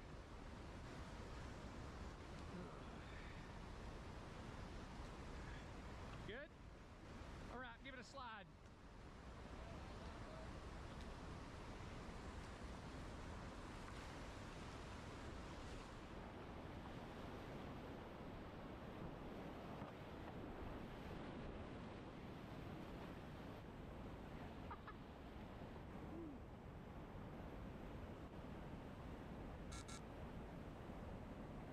Nice, dude. Yeah, I haven't either. It just looked better. I don't think. Here comes Peter. Yeah, buddy. Ow! Yeah, dude. Woo! That's way better than the other line.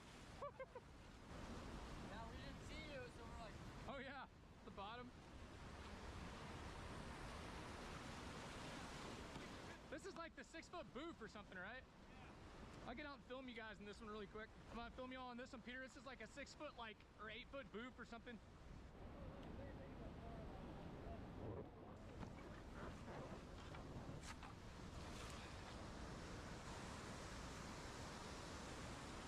So the footing ramp is right up there, so we just ran that.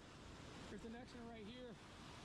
Just come right off this fan right there and just catch some air. It's a pretty fun little booth. 6 feet tall or so, and then you go through that pinch at the bottom there.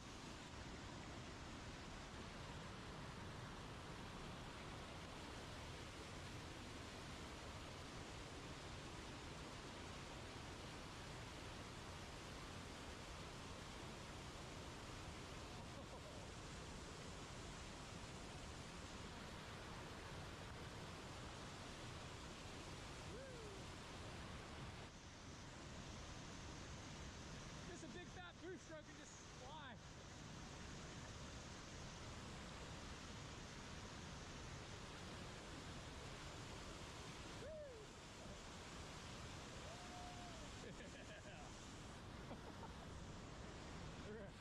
I guess it's our turn. I tell you one thing, the pack rafts, they boof better than kayaks until you have to skip off a rock to boof, and then they kind of stop and drag. So the launch in this ramp is just deep enough to where I don't think we're gonna drag it all. And the main event's coming up in just a minute here.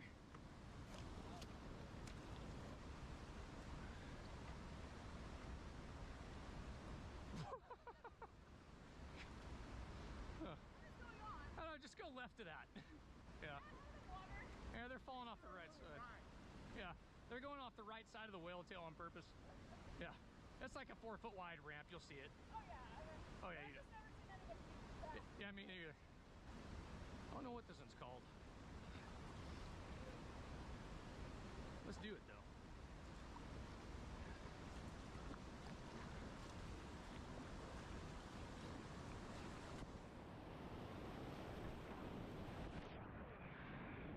Woo! That's a good one. Oh yeah. Oh nice. A little too much booping.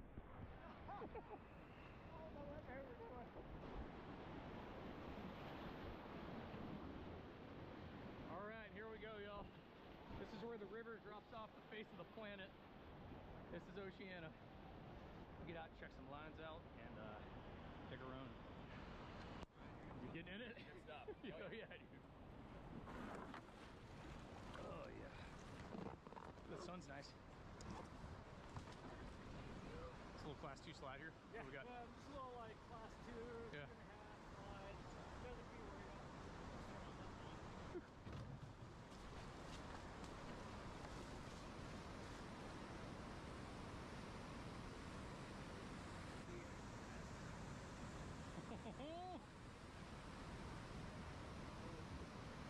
It's like a 20-foot tall flume of water. I've never ran anything this long, like a slide this big or more. Yeah.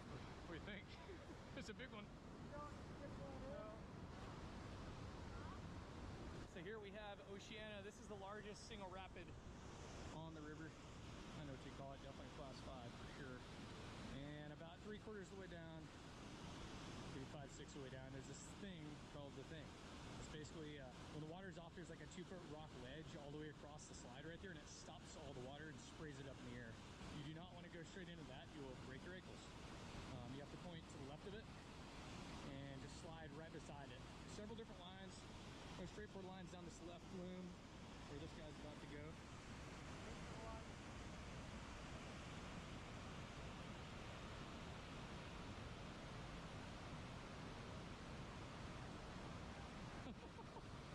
Let's see how it pulls you back in at the bottom. Oh, you better paddle. Nice. So that's the left line. The other line's in the center over there. You can skip right over the center if you hit it perfect, or hit the center, surf across, and go down the left side. Go time job, buddy. On the rock. Whoa! You can see how it's stopping all these whitewater kayaks. I have absolutely no idea what's going to happen in the pack raft. The upside is if you do swim, you're going to get worked for a second in that big chundering hole down there at the base. But then there's a pool right after it, and you got a whole bunch of kayakers chilling to help. So, all right, this is that center line I was talking about. So you guys can see this big old slide. Yeah. Whoa!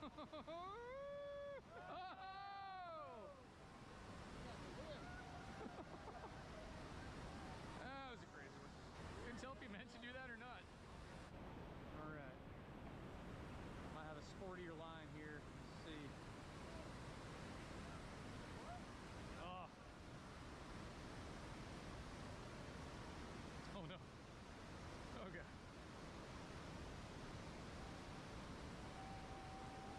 I'm really curious what that pocket's gonna do. If we're just gonna, like skip right over it, or if it's gonna like. Yeah, I think as long as we hit it totally straight, you know? Whew. Oh, we're getting another one coming. He's cartwheeling. All right, got a hand paddler.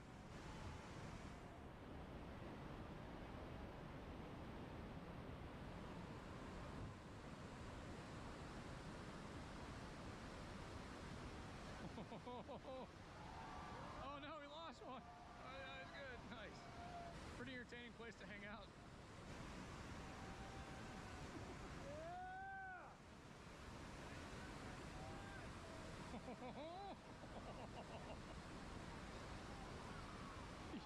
Yeah. What's with the line right there? Is that where you have to like line up to hit in between everything? Oh God. Oh, God. That looked crazy. Oh, he's in it. Oh, he's in it. Staying, baby. It's the first person I saw munching the hole.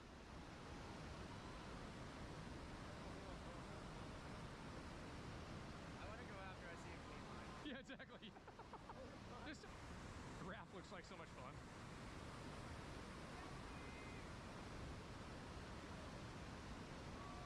Oh yeah, dude. Oh, it's gonna hit the boat. Oh, oh.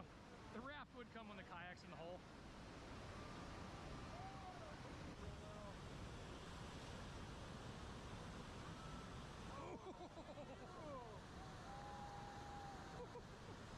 That looked brutal. Yeah. Is Brian going in? Get it, boy! Yeah!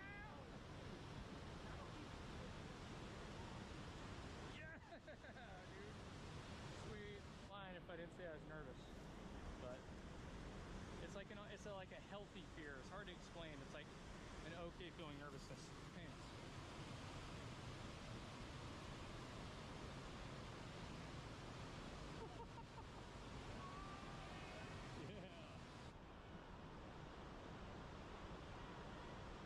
Gears getting fired up and getting in. What do you think, dude? What are your thoughts? I've said my prayers and feel like I have an entrance, and it's gonna be a lot of fun. You've seen good lines and you know what to do. And Peter is one of my buddies from Alaska that just happened to be down here. Told him we're coming out here, Brian and I, today, and he met us out here. All right, y'all, here comes Peter. He's getting all lined up. It's really hard to see where to go at the top. You can see a horizon line and a fan. Super intimidating.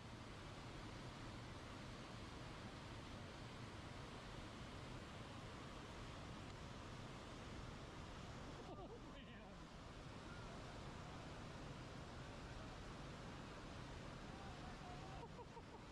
He's good, baby.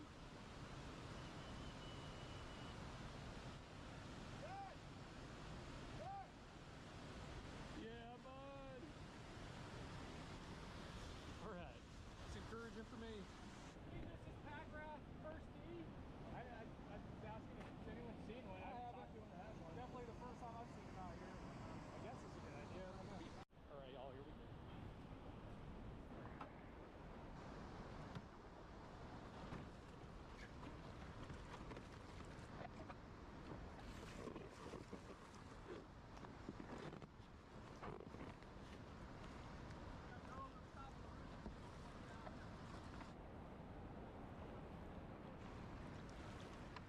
I love trying to calm down up top, convince myself it's a good idea.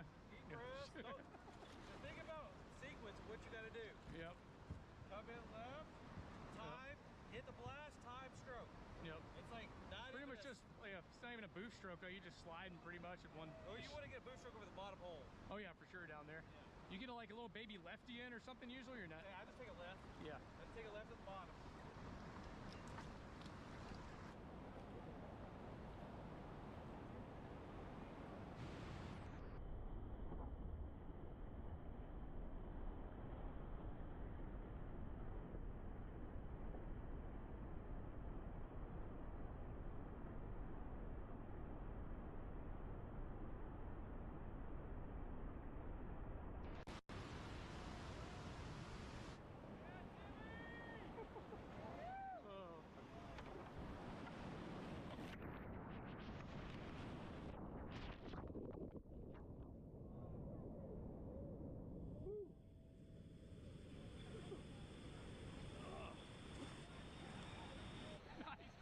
How'd your line go?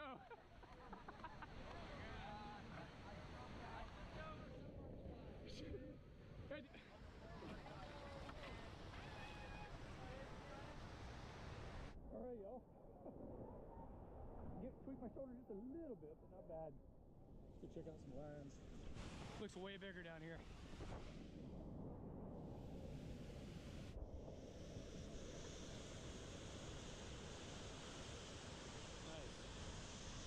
This hole at the base down here, it's like pretty sticky, but it's not like once you swim you're coming out of it, you're gonna pull it out. Tomorrow there's 2 releases this weekend. Saturdays are always 500 CFS like this, and then tomorrow it's a little higher water. Oh god.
in the water. So Oceana was apparently a success. We'll take it. We're heading on downstream. We're far from done. There's some other really big rapids. I can't remember any of the rapids. I guess they're just freaking read and run.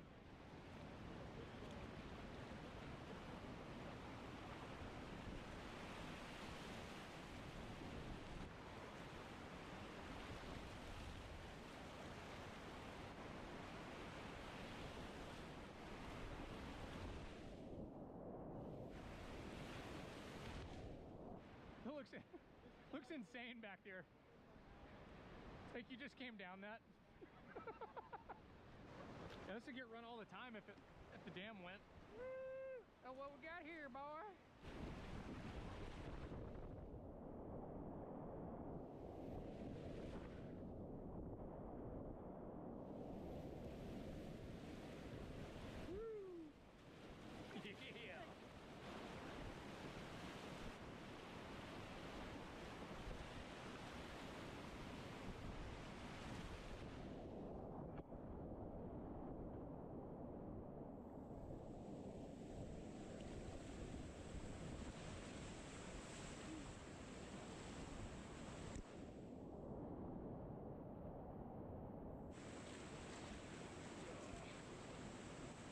Bridalveil? Yeah. So we're gonna go way left. So this is Bridalveil Falls downstream. If you go right, you get in big trouble. It's a huge hole at the bottom of a big slide. Similar to Oceana back there, but it's actually dangerous. But all you're gonna do is run this rapid here and then you go left. You have to be over the left side of the river. So that's what we're gonna do. This is that big slide I was talking about. You just gotta go all the way left. It's the most important thing. As long as you just go left, you'll be all right way over there.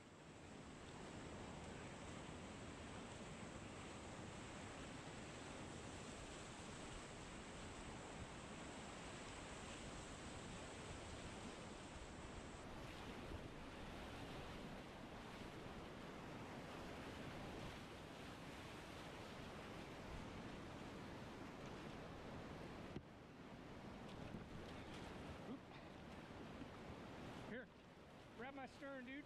You got it. Grab that stern.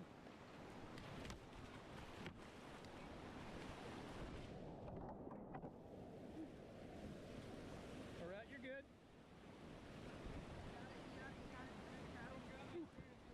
Got it. Oh, you okay? Where's my boat? Oh, no, bro. Hit that roll, baby. Your boat's right there, paddle's right there. Let's see. Your boat will probably surf across towards you. Yeah, I do appreciate it, dude.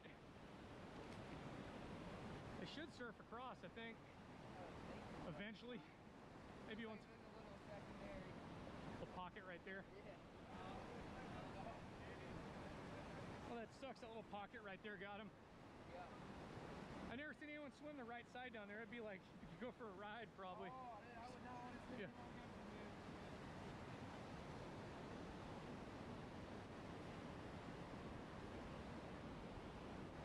Well, see if we can get his boat out of there.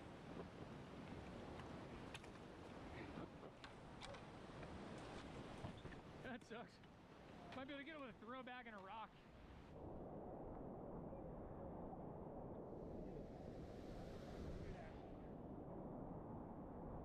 It's not going anywhere.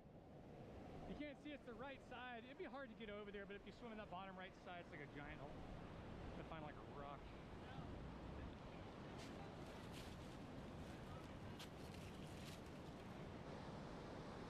At least you got over. Thank you.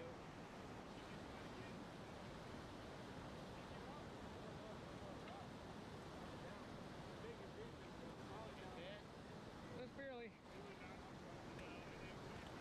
Gonna hold the back just in case.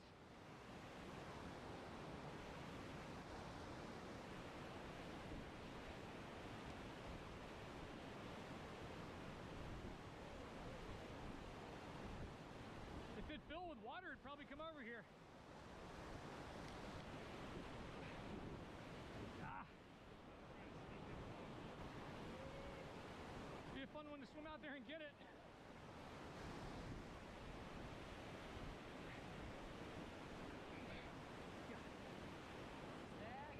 Yeah, not really. branch. I was trying to get it just over the back edge of it. Like maybe that would do it. Yeah, I saw it. Option number 2 is a live swim on rope. Like you just swim out to it and then swim back over and pull in. Then you go for a little ride down the slide. I think we can get it eventually. Like, see how you get a loose rope in the front? Maybe. Yeah.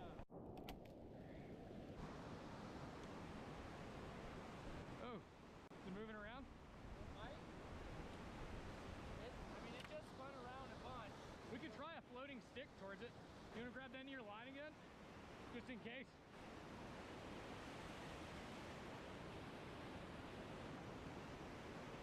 Didn't see everyone run Bridalveil. Oh, good. Oh, it's so close, dude. I mean, worst case, they turn the water off eventually.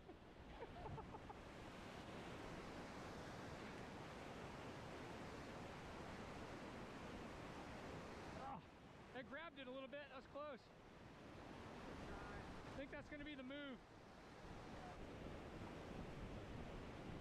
Nice.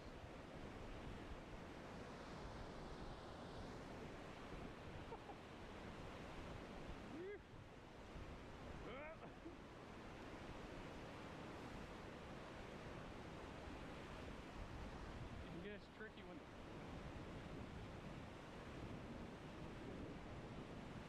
Yeah, it's all good, dude.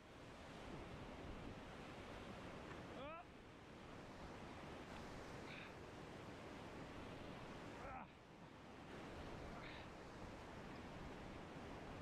Ah, that's so close.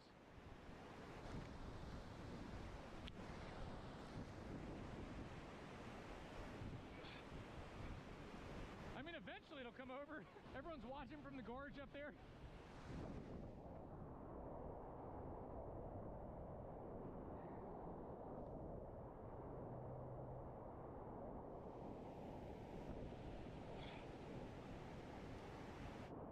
A long stick. Live bait it? We could live bait it, or we could do a stick, like a long branch might grab it too. Try this one more time, maybe we'll get lucky. Ah! Yeah, we could live bait it. There's that twig right there.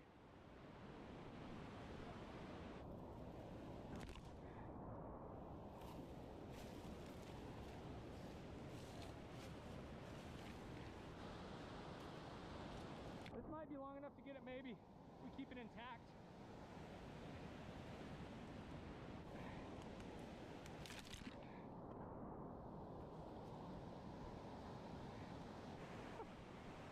I don't know, maybe. All three of us can maybe do it. Might be. Try, hopefully push it down. Just pull it right over to us. Basically like, you ready? Yeah. We're at. What, just go upstream a bit on it? Yeah, right, go upstream with it, or maybe, unless we can set it right on top and pull it, that'd be the best idea. Yeah, actually set it straight across and pull it straight in. It would have to like just hold the weight up as high as you can so we get right out to it. Maybe both of us can hold it. Might not be long enough either. Start getting heavy. So close. I think we're gonna have to kind of try to just push it down. Yeah, we might. So that we just push down. Yeah. That's like pull it back. Getting it out that is way harder than up here. Branch shopping again. I don't know what else to do here. We need like a long, light branch. I guess he knocked it out. Nice. Right when I walk away. I've been here 20 minutes. He just hit it? Yeah, like a buddy of mine hit it. Well, he's gonna come back and run the slide now. Better after all that. Sucked up pocket right there.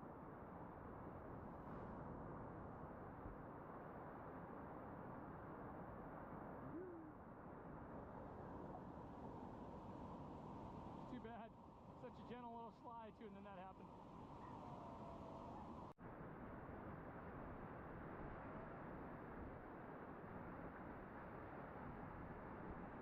Alright, y'all, let's head on down. Towards like the back of back of the crew now. I don't think there's many people upstream of us. Some of the last cats in the water. Some of the first ones on. Just been taking our time and enjoying ourselves. It's an absolutely stunning day out. Bluebird as it gets.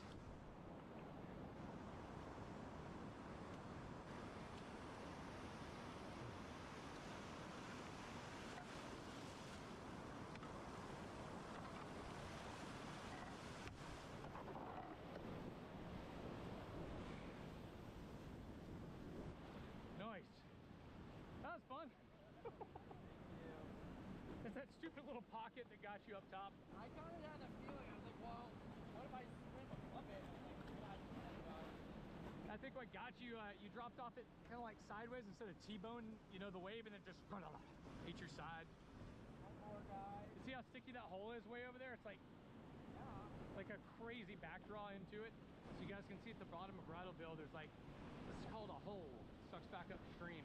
It's like where the water comes down and goes over something and fills itself back in. And you can see how fast the water is going back upstream all the way across over there. Like, it's dangerous. So if you ever get stuck in something like that, which is like almost like a dam, what creates the worst holes are very smooth slides like dams. And at the base, everyone tries to come up and get air, but that's the last thing you want to do if you ever get in a dam hole. You swim back at the dam. If it's sucking you in, you swim back at it as hard as you can, hold your breath, and turn yourself into a cannonball and grab your knees and just go as deep as you can. The whole idea is the white water stays on top, the green water comes out to the bottom. So you're trying to go as deep as you can down towards the bottom of the river and pop out way downstream. We're gonna wake up in the hospital and I'm actually you. Crazy. All right, boys. Woo-how.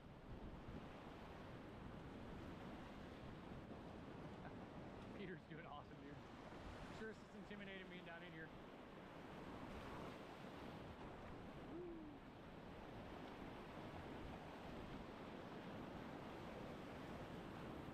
This is a really cool rapid.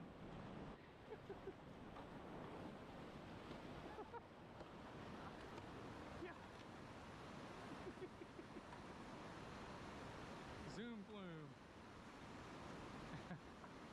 Make sure Peter makes it out. All right. Speed. Woo. Woo.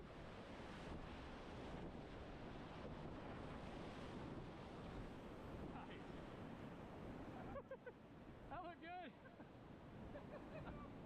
It's the amphitheater right around the corner. It's just these big gorge walls, big granite walls that come down.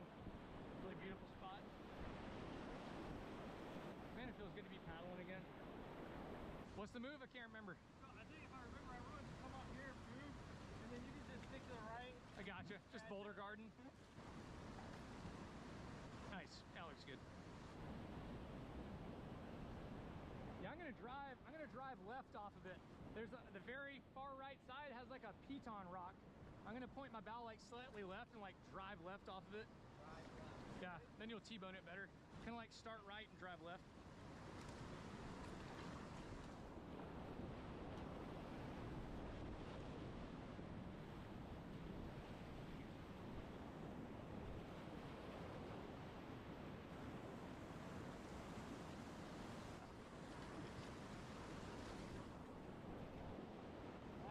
Yeah, that was smooth. Woo! Oh, stick it. Got it.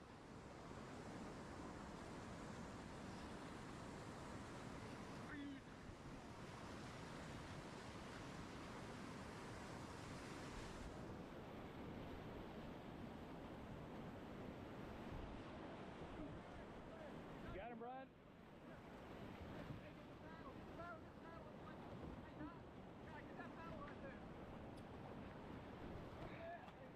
Yep.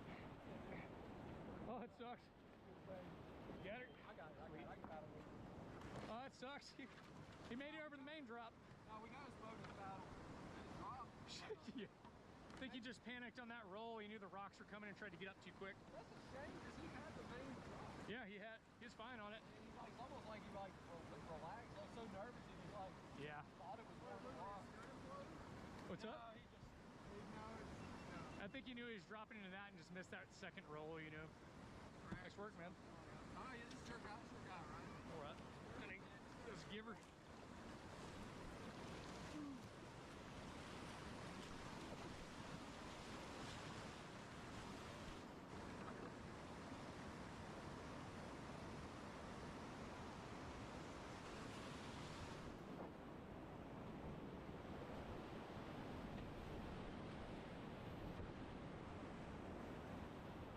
Right around the corner, but I don't know where it's at exactly. Okay. Where the tree is. We got this Gotcha. drop and then the Okay. ditch next, and that's where the tree is. Sweet.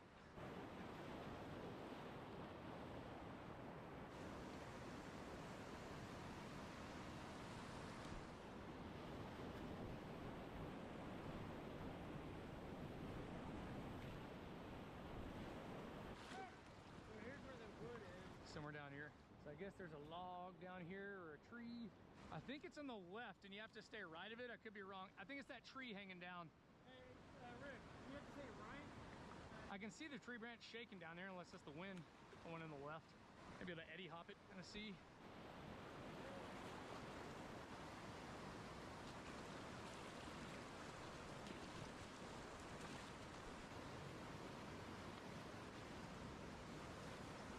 I'm just gonna try to slip through this. There's a tree down here, so I don't feel like getting out of my boat. Let's see if I can stay in it. Get around it through this little island here. Maybe through here? Yeah, I might get kind of dumb at some point here. Yeah, it's already getting dumb. It's like South Silver Creek when I paddled out. There's like no water. I'd like to get on top of this rock. Yeah, I can go this way.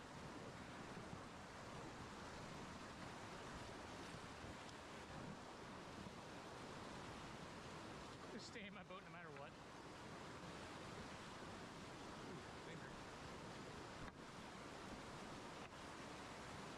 We'll go though. Go under here and duck through these trees. Whew.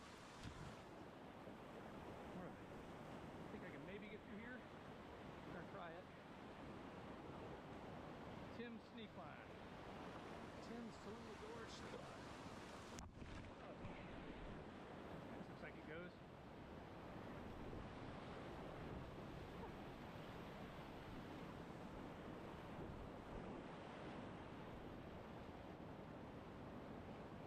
It's just a slide. I wonder what it is. To the right of that rock. We'll peek over it. Oh yeah, slide. We'll peek at it.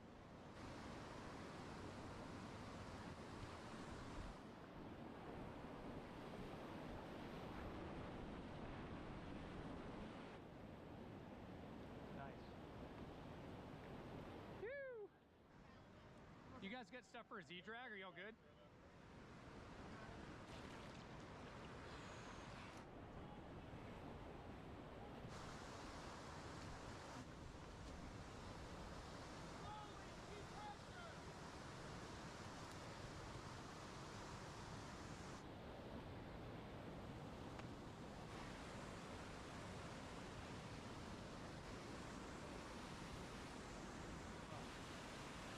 Oh man.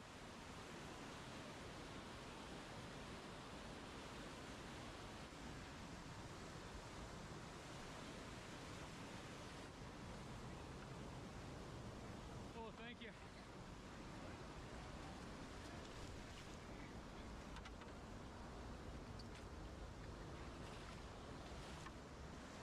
I hand this thing over to you guys really quick. I got it. Thank you.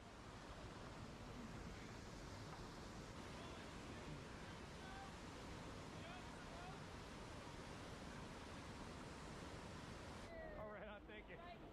Toss her up. Just fighting it. Yeah. Thank you. You guys need a bunch of extra hands, or are they about to? They feel pretty confident with what they got. I don't know. It keeps getting worse. Yeah. I feel like if we had like, you know, 20 people pulling, we could probably pull it right out. Yeah, you'd want to connect it to a bunch of deer rings for sure. There's not many on that boat though, doesn't look like. There's not many deer rings on it, doesn't look like. Well, but I guess, yeah, you could set up Like a Z-drag off the shore. Z-drag and you could like connect like a bunch of D-rings with like a variable. Yeah. You remember how to do that? Oh yeah.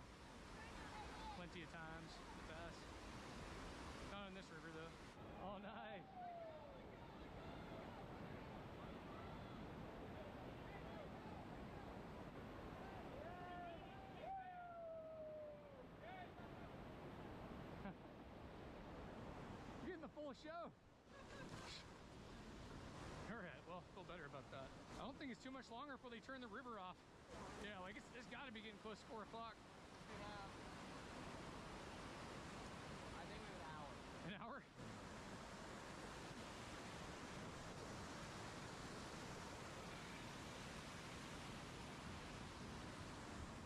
It would look way scarier on top of that wood sticking out and like. Yeah, just manky over there on the left side. It's such an exciting day. I know. His boat gets stuck in the hole for like 10 minutes. And those guys are wrapped around a thing. Some guy's terrified and, like, of course, swims. Yeah. Trying to get that guy through the hole. Yep. At least I'm actually really surprised I did not like end up slipping through there because he twisted my entire boat as I really? like dropped into it. Like, whoa. It's classic boating chaos. Hey, at least we can still do it. Yeah. You know? Classic Southeast chaos. Yeah. It's like we still kind of know how to paddle. We're here.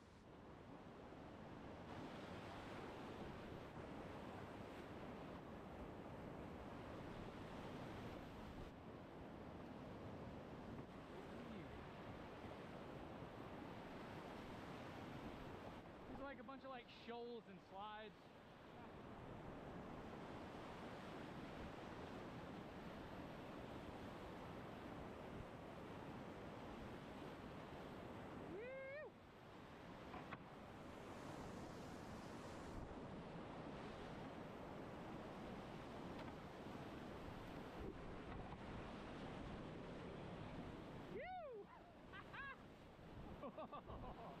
That's spicy, boy! Yeah! That was a fun one. Nice. Those big typewriter holes. Oh, get a couple more rapids to go. That was a fun one. We like that one. We is me. You is I. Oh man, I love paddling. I feel like I actually belong.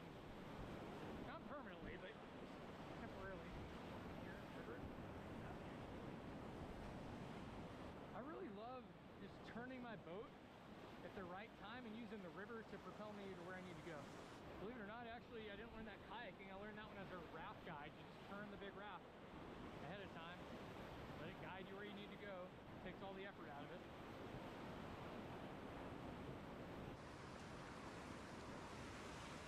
Full flume.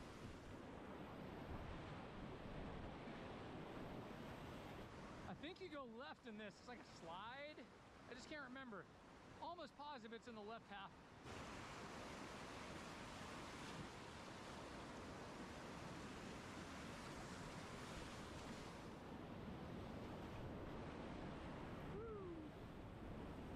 Nice. I think we're almost out of here.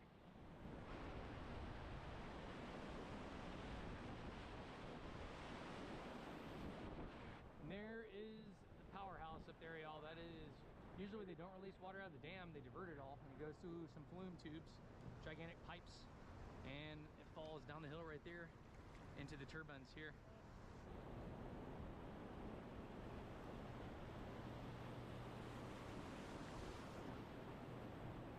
Ooh, a little bit of a hole.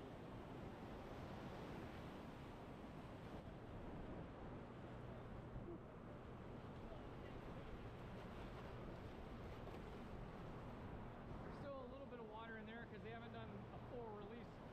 Obviously the river, it's like 500 CFS today. Right down here is the lake. This used to be a gorge that kept on going, and then they built the dam downstream of here. Just like everywhere in the southeast, now it's all lakes.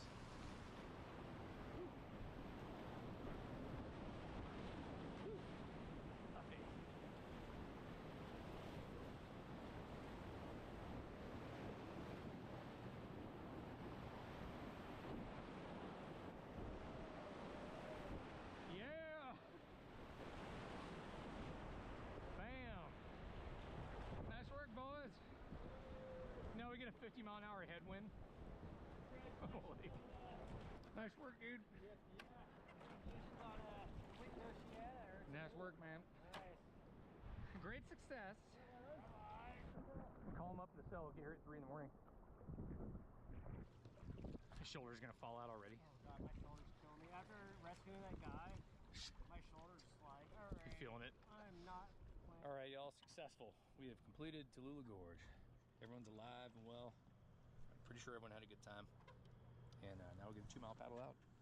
Used to back in the day, there's the shuttle service. They also had like a motorboat service. So they'd come pick you up and drag you across the lake. You just held onto a rope, like a 30-foot long rope, and there'd be like 10 kayakers holding onto it and drag you through the water. Anyway, see you at the takeout. Oh, the end is near. There's our ramp. Hopefully the shuttle won't take too long. It'd be funny if there's no more shuttles for the day. My arms feel like they're gonna fall off. Paddled in a while. Whew. Yeah, boys. Ah.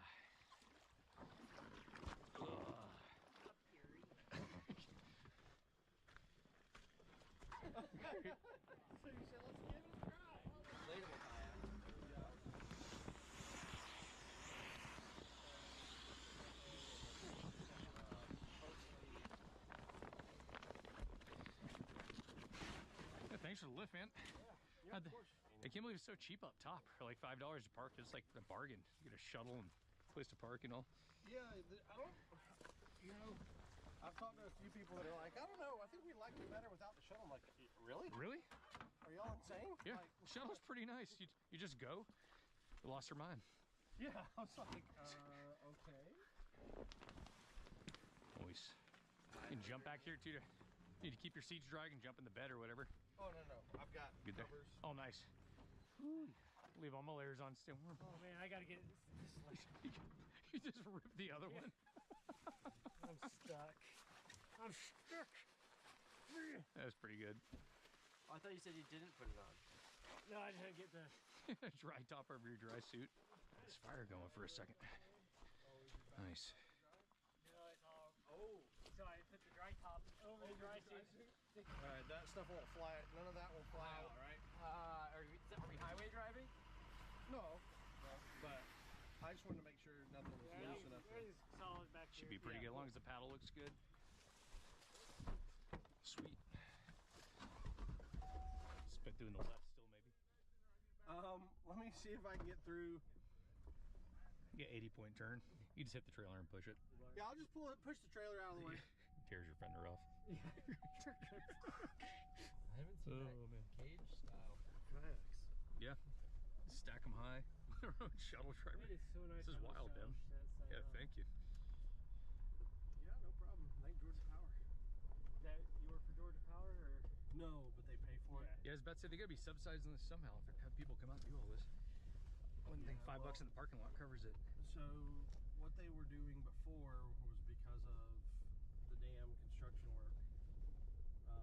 They, for liability reasons, with all their equipment down here and all that, they couldn't allow private boaters down here. So for the releases, they had a contract to do this. And now that the construction part of it's done, the construction side of Georgia Power said we're not paying for it anymore, but the recreational side said we're going to pick it up and keep doing it because it's cut down on a lot of things that happened here. oh yeah, I wouldn't doubt it. You know, so Shenanigans. Also, just people like the craziness on the road back and forth, and the liability of everybody being down here. So Yeah, is this gate usually locked right here or no? Oh, yeah. Yeah, I was about to say. closed. But you can't come in privately right now and do that, can you? Yeah, I didn't think so. You can't even get down the hill. They'll Yeah. stop you at the top. And it's a free permit, but they only give out so many. So like you have to be in that number that go and sign everything and request. Oh, y'all are in the raft lot, right? No, regular. regular lot. Yeah. Yeah. No, I got your paddle in mine. Spring skirt. Cool, appreciate the lift, dude. No problem. Thank you. Y'all have a good one. Ooh, yeah. Man, everyone's gone. We're in the water for 10 hours. Sweet, good call, man. That was fun. Yeah, it was a great time.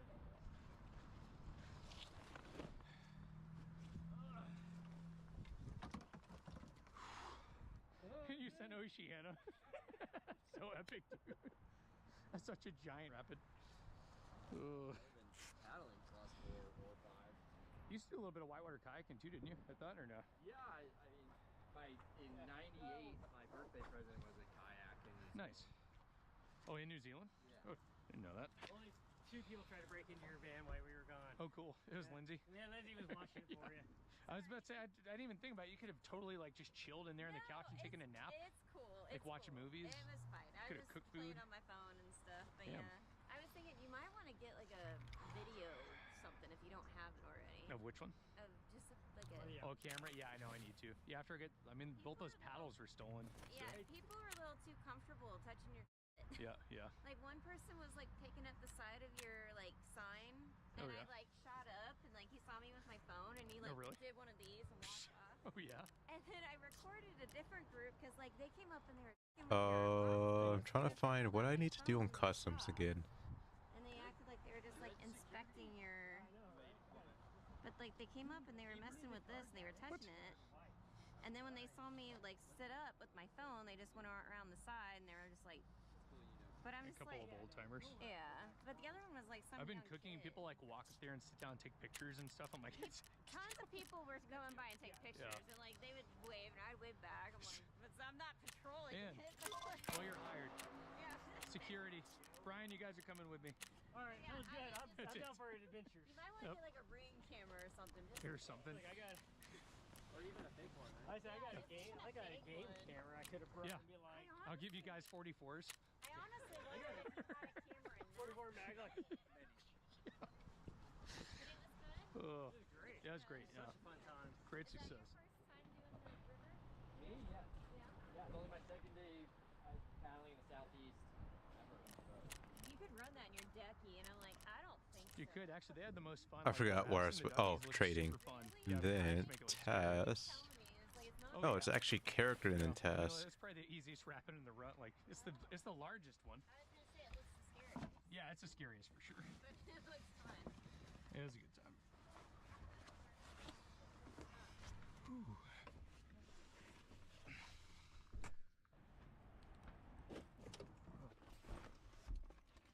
All right, guys, we're out of here.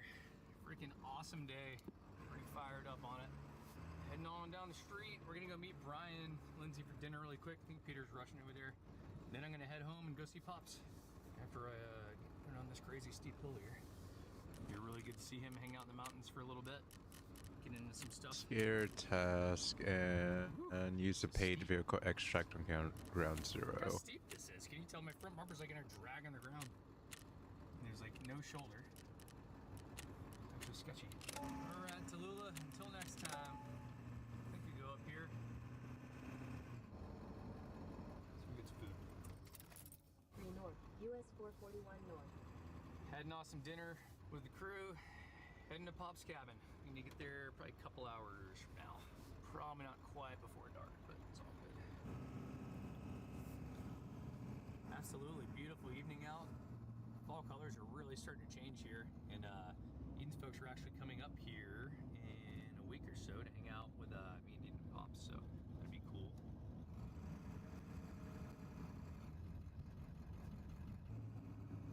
Special place out here, man. Old Appalachian country. Old stomping grounds.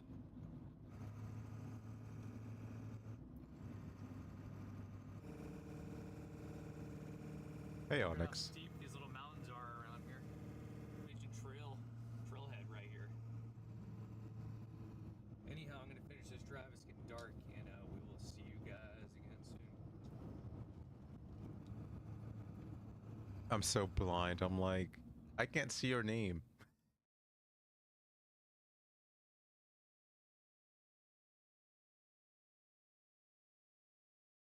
And let's do this one. Ew, I don't want to answer no questions.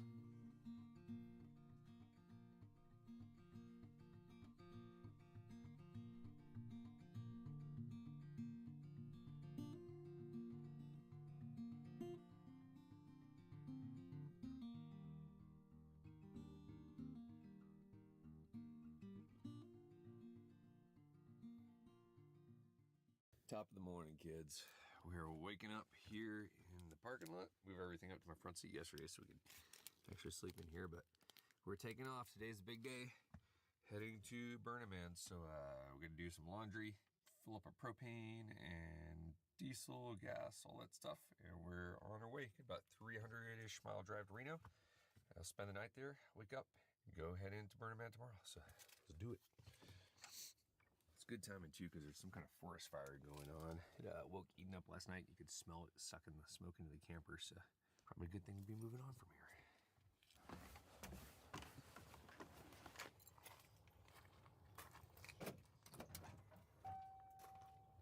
Oh yeah, look at all that stuff. We're gonna get some laundry done first. We're down at the downtown washable laundry in Bend. Obviously gonna find dump later. Here we go. Let's see, all my laundry in this bag here. Here we go.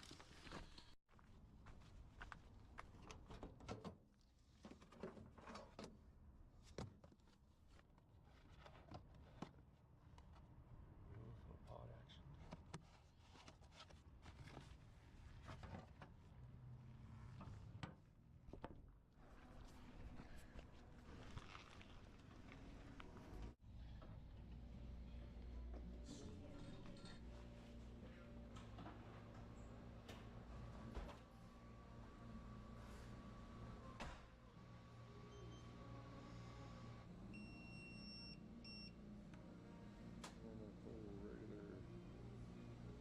You see, I do my laundry.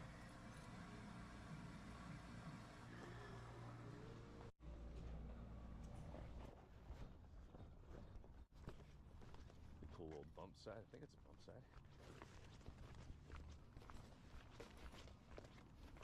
So we're gonna go down to Thump Coffee. It's my favorite coffee in Bend, and gonna grab me and eating some coffee. Maybe figure out a dump situation. We gotta go dump. Is Malice live? Let's do this.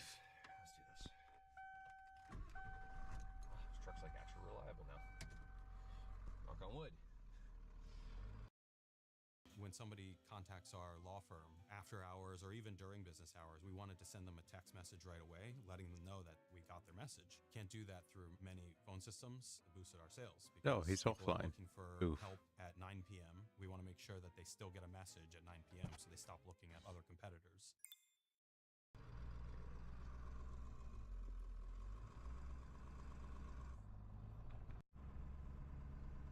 Cool van. Descend on Bend sticker. There used to be a festival called Descend on Bend. I think it ran for like 5 years here. It was super cool. I went to it a couple of years. You guys look back at my videos from 2021. You'll see the biggest Descend on Bend. There's a lot of folks there, but really cool time. Anyway, let's go ahead down the Thump. Well, I tell you one thing, that forest fire, it's funny, we thought someone started like a campfire last night and there's a fire ban right now, so I'm like, there's no way. That's weird. Then I was like, maybe it's one of the buses in the parking lot with a wood stove in here or something, but it's not cold enough for a wood stove. Sure enough, wake up this morning and there is smoke everywhere in the air, so it's actually a good thing we're leaving. If you haven't been to Bend, this is like the downtown park on the left. The guy's spending the night right there. But I think there's more vans in this town, and people just living off grid, than anywhere I've ever seen. But it really is a good town if you want to come meet other van lifers and do outdoor stuff. It's great for that. They have been cracking down on camping because people have been abusing it. You're not supposed to stay more than 14 days in one spot, and you need to move on, go find somewhere else, and you can eventually come back if you want to. But it's just good not to make a habit out of staying in the same spot in a long time, because it gets places closed down. When I went out to Phil's, I think I will be. It sucks I didn't do a lot of raids 'cause I was helping someone. I think I will make this my last one though.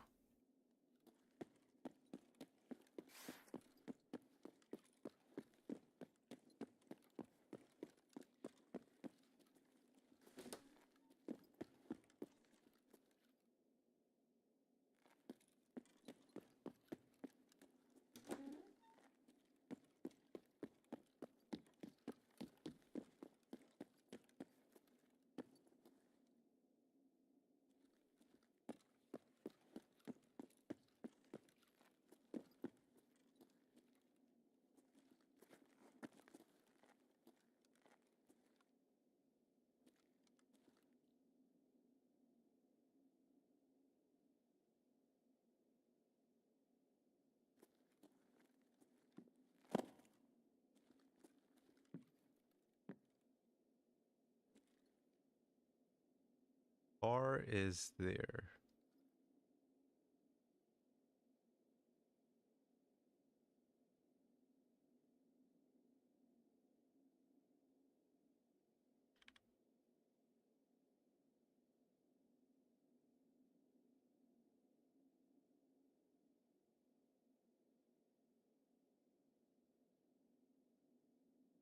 It's just that I don't want to run straight to it.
Did I see a flashlight over there?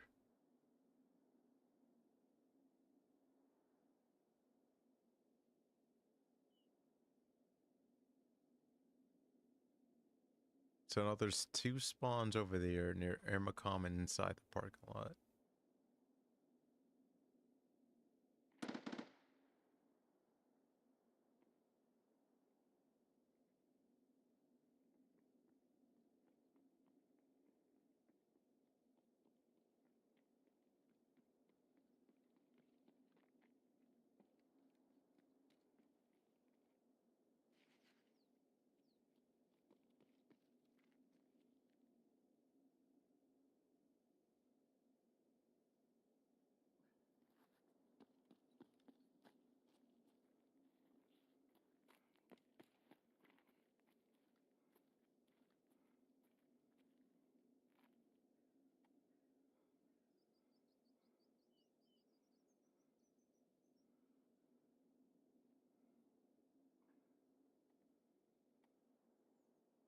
I'm so tempted.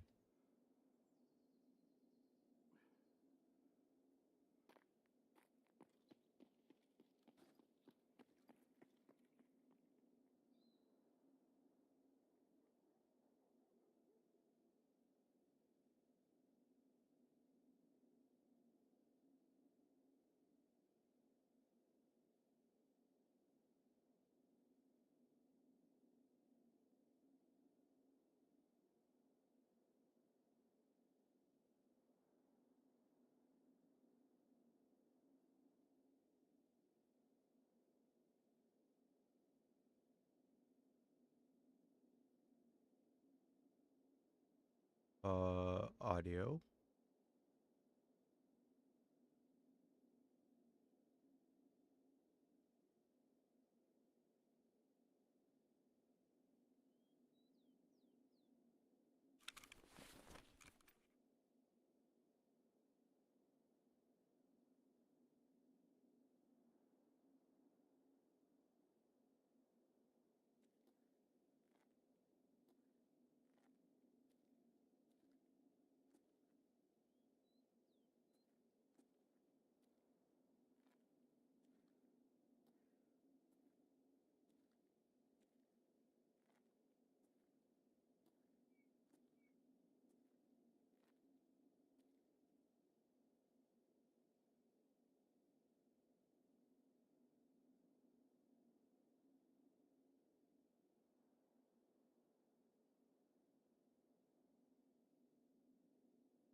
took 4 steps and he just disappeared.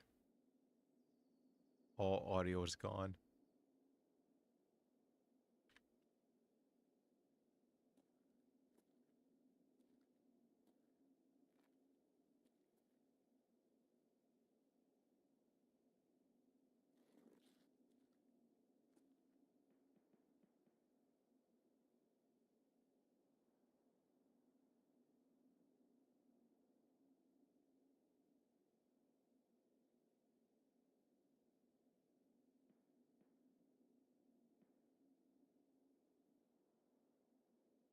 He's still here. I hear a few footsteps.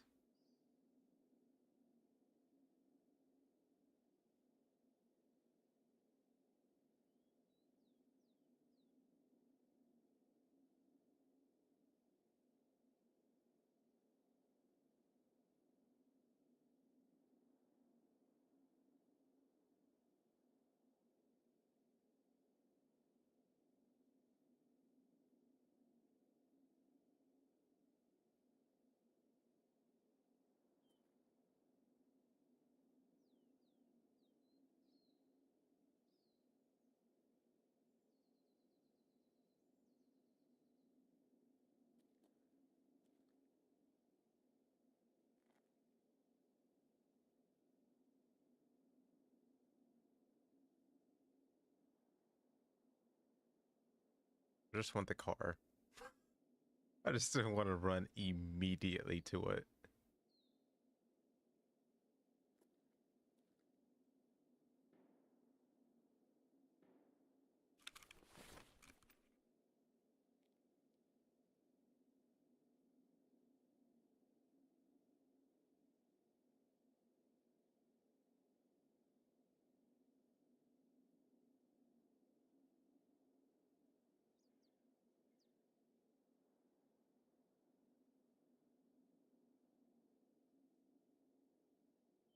I think I heard something close to my right.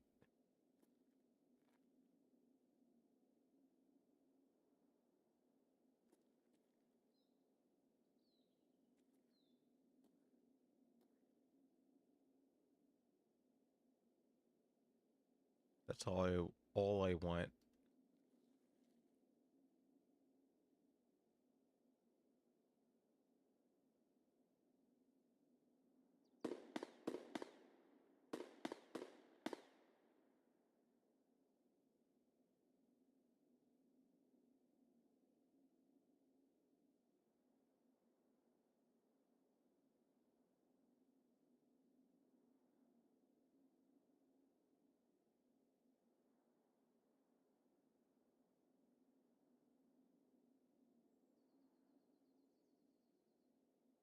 I may just YOLO it to the car.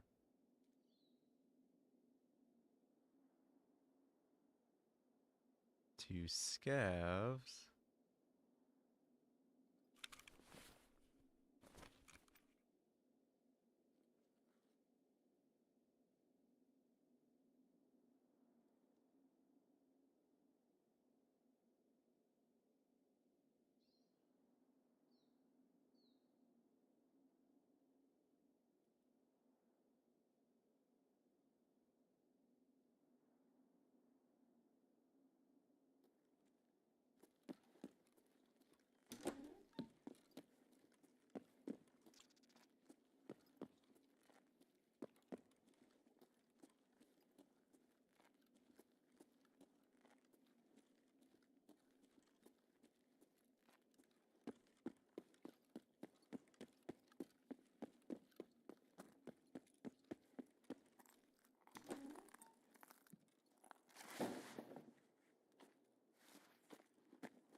One task.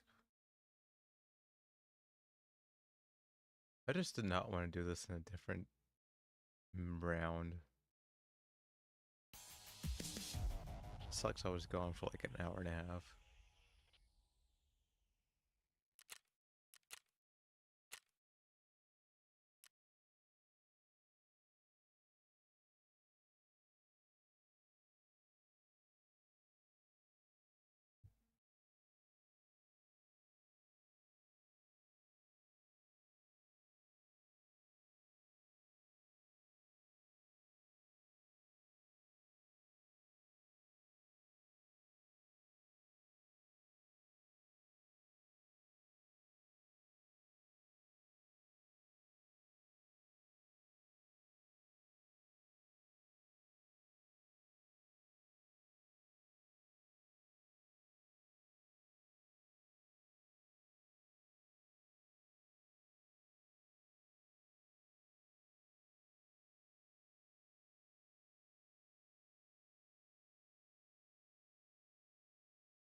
Character task, side quest.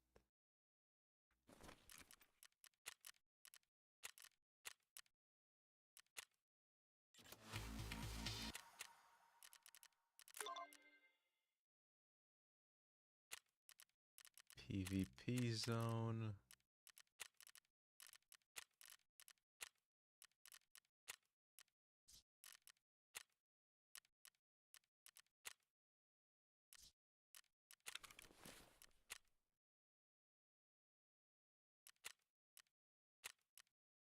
Just have to do this.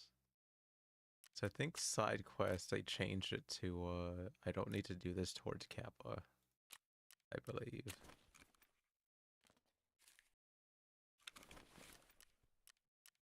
But I will be ending though.